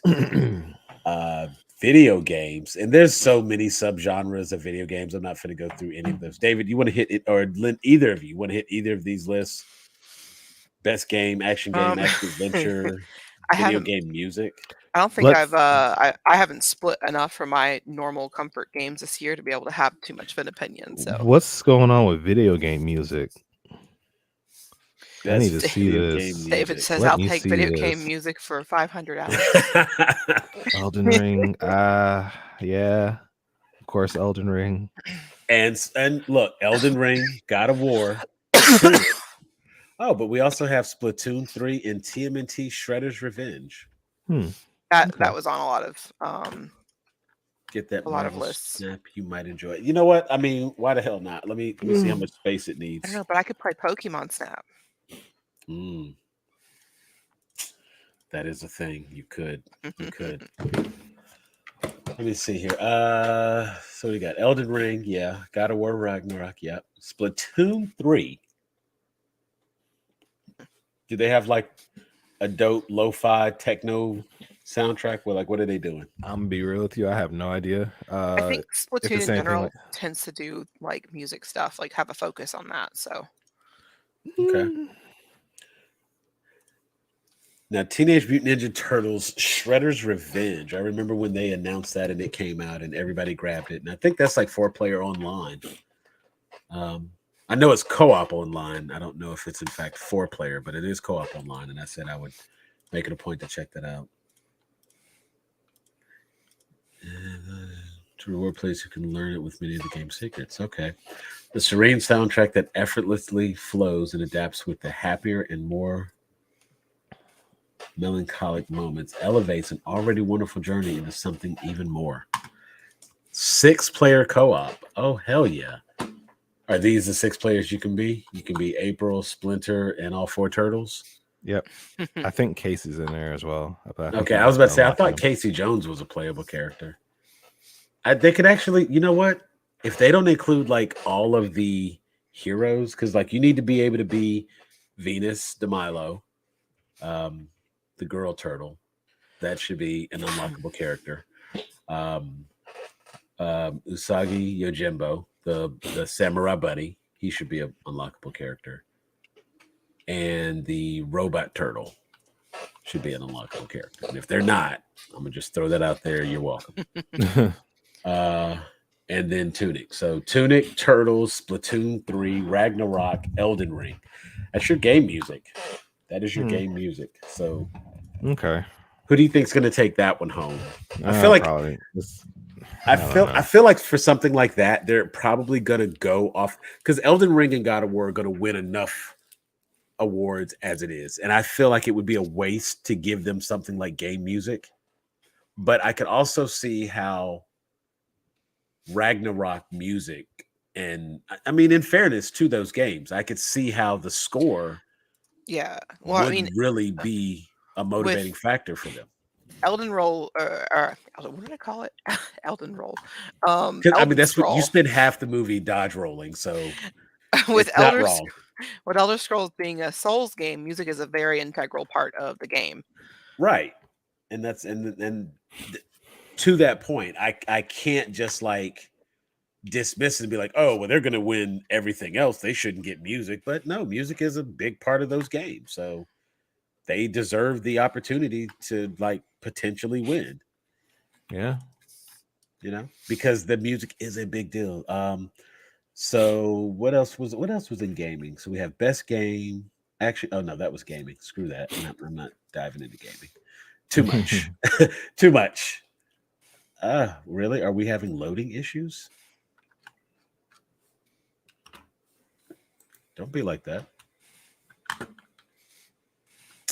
Okay, well, while that figures out what it wants to do. Oh, it thought that I copied the page. I didn't copy the page. So we got video games. Oh, no, that was it. Okay, so here, this is the one disclaimer. To be eligible for IGN's 2022 Video Game, Movie, TV Show, Comics, and Anime Awards, a significant portion of our editorial staff must have been able to view or play the title in question on or before December 2nd. We reserve the right to write in any title as a nomination if it is released by December 9th, or if enough of our editorial staff are able to judge the title in a pre-release environment. So that is how they made their determination. So, okay. So that's the IGN list. If you want more details, head over to that website and look for their best of 2022. I suppose I will just throw it in the comments. I mean, I'm not gonna like promote another website in our podcast, but I did just sit there and go through their entire list, so can't front like I don't look at it. Okay. I just did my entire show off of your content, so the least I could do is throw a link. And but I feel like it's also worthy to criticize IGN because IGN be on that bullshit when it comes to their list sometimes. So I have to I wanted to criticize their list and be like, I have a problem with this and this, but they had some fair picks. I think that they had a whole year not to screw it up, so they did better this go round with their choices. But some of their polls are still questionable right there towards the end. So we'll check that out. So that's what's been going in with me. I will probably check out this Marvel Snap because just like I'll probably like it. But I've got to do my current I've got to charge my glasses. So we've got to charge my glasses. I may legitimately ask for a second pair, just like I have multiple Bluetooths. I may ask for a second pair and get a square pair that I just keep the tinted lenses in, and I just swap them out as necessary.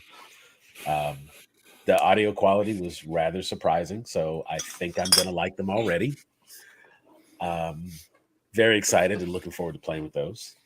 Had a pretty good haul from the Toy and Comic Convention, so we've decided we are going to have a artist showcase on Grown A Geeks, and we will do one of our Weigh-In Wednesdays will be dedicated to artist showcase, and we will bring on all the artists that we can and get them to come in and post their content and throw out their links. So if they have I don't know, where do people put art now? Because it used to be like DeviantArt and Tumblr and all that sort of thing. But I mean, people still use DeviantArt. It just depends on the person. I know Tumblr had like a whole licensing thing where like if you posted your stuff to their site, it became fair use for them, or something to that effect. Something like that, yeah. I know that people like kind of drifted away from Tumblr because any original content that was put on Tumblr. Okay, yeah, mostly Instagram and Twitters, and that's kind of what I would think at this point. I know a few of my artist friends have their stuff on Instagram, but I could absolutely see Twitter being, I'm not heavy on Twitter. I kind of avoid Twitter because I always get sidetracked, and it's like completely screwed up my algorithm on one of my Twitter, so I had to make a new one, and that one I'm like staying true. But that one doesn't have anything interesting, so go figure. That's why I'm not on Twitter. But I think my daughter called it like, this is my Twitter and this is my spam account. That's what she calls it. Yeah, that sounds about right. And I didn't know what a spam account was, and then she explained. She was like, "Oh, is that your spam?" I was like, "Is that my what?" She was like, "Is that your spam?" I was like, "I don't know. What does that mean?" But it's crazy because like my spam account is like my primary name information stuff. So I'm like, no, that one unfortunately ain't my spam. That was my main one. But I had to try to fix it and clean it up a little bit. So that's that. But yeah, we were able to cover the IGN best of 2022. I would definitely say if you have some opinions or you think that these are good selections, who would you pick? Who would you put in place for this or that? I'm certain that there will be things like for best animated TV series. I think that the Harley Quinn show was one of the ones. I would be shocked if Invincible doesn't make the list. Was that even that? No. Vox Machina. So real quick, we got Vox Machina, Tales of the Jedi, which I enjoyed the hell out of. Rick and Morty, Harley Quinn, and Cyberpunk Edge Runners. And I feel like sometimes they can do better by not putting the same thing in multiple categories. Like take advantage of, give other people an opportunity. If you're going to put Cyberpunk in the anime category, don't put it in the animated category. It's just, a thing. I could still be part of the best of, but is it anime or animated? Anime is animated, so like, okay. I mean, I guess and once again, it's anime inspired, right? But as before, we defined it specifically as animation done in a certain style that is specifically made in Japan. Right. Well, see, for that reason,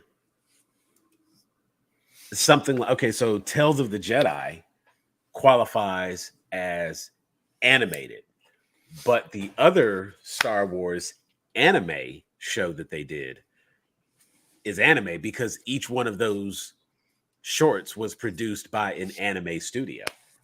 And that's kind of one of those things. But like, there was also best comic book series. There was Moon Knight, Miss Marvel, Peacemaker, She-Hulk, and The Boys. Congratulations to The Boys for that. Because I'm pretty sure in that category, like, I don't know who liked Moon Knight over The Boys. Is She-Hulk gonna beat out Peacemaker? Probably not. And Miss Marvel, she's a kid. Leave her alone. Let her be good. But who was your favorite new TV hero this year? We have Moon Knight as Mark Spector, Stephen Grant, Miss Marvel, Kamala Khan, Peacemaker, Christopher Smith, She-Hulk, Jennifer Walter, or Soldier Boy, Ben. So my brain did not go to that Soldier Boy first. Hey. I was like, wait a second. Pretty sure he's more of a criminal with his whole scamming drop shipping of illegal consoles, but okay. But I mean, he could still be a TV hero as a result. You just have to like take your Instagram. I guess your what? I guess his song he's known for is called Superman. So crank that Soldier Boy. So there's Superman in it. Yeah. You know what I mean? Yeah, there's a lot of good stuff. And just in general, like I like that they have so many category breakdowns. But it's funny because like their best entertainment categories, again, there was best movie, best performance in a movie, best director in a movie, best horror movie, best sci-fi fantasy movie. But check this out. Best comic book series or original graphic novel, Best Anime Series, Best TV Series, Best Performance in a TV Series, Best Comic Book TV Series, Best Animated TV Series, Best New TV Series, Best TV Episode, and oh wow, look at this, Best Streaming Service of 2022. Oh, that's an interesting thought. I would be curious what you think about that. You know what? I'm gonna just throw that question out as a question in group. Like, who has the best stream? Like, who has the best content this year? Probably gonna fall to Disney Plus with all of their Marvel content over the year. Yeah, probably. But that's kind of a default. Ooh, HBO Max. I would almost argue that I'm tried and true. I like when it's all said and done, I feel like Netflix is the cockroach of streaming services. Like, they gonna be there. They gonna be there. Real quick, my food is here, and I'm gonna go ahead and jump off for Not the a night. problem. So You know what? I thank you for being on. Thank you for hanging out with me tonight. And what was that you were having? That was a Smirnoff? yes, Because we're trying to get anybody who wants to sponsor the sponsor. So we're gonna talk about Smirnoff, some Terramana, Red Bull. I also had Skittles and Lifesaver gummies. So there we go. Sounds good. All right, well, we're about to wrap. I will let you get to your food. I want to thank everybody who was a part of the show tonight. Lawrence, thank you for hanging out, man. Get a damn camera and just come on the show, man. Like, you be here the whole night. Just be on the show. I appreciate the view, but like, just come hang out with us, man. You know what I'm saying? Just like a little family reunion. Like, gonna do it. But it has been quite interesting. I will keep you all updated, and if there's any more new information to yeah, man, get on here. If there's any more information to tell you about my Razor and Zoo, I will let you know, and I will be field testing them on tomorrow. So I got to get them on charge tonight. But we have been Grown A Geeks. This has been Weigh In Wednesday. Be sure to click the QR code there in the corner so you can be a part of all of the great things that we have happening. Be sure to like and follow and click the notification bell so you can find out whenever we go live and whenever we have new content drop. For David, Linda, and myself, we are out of here. Peace.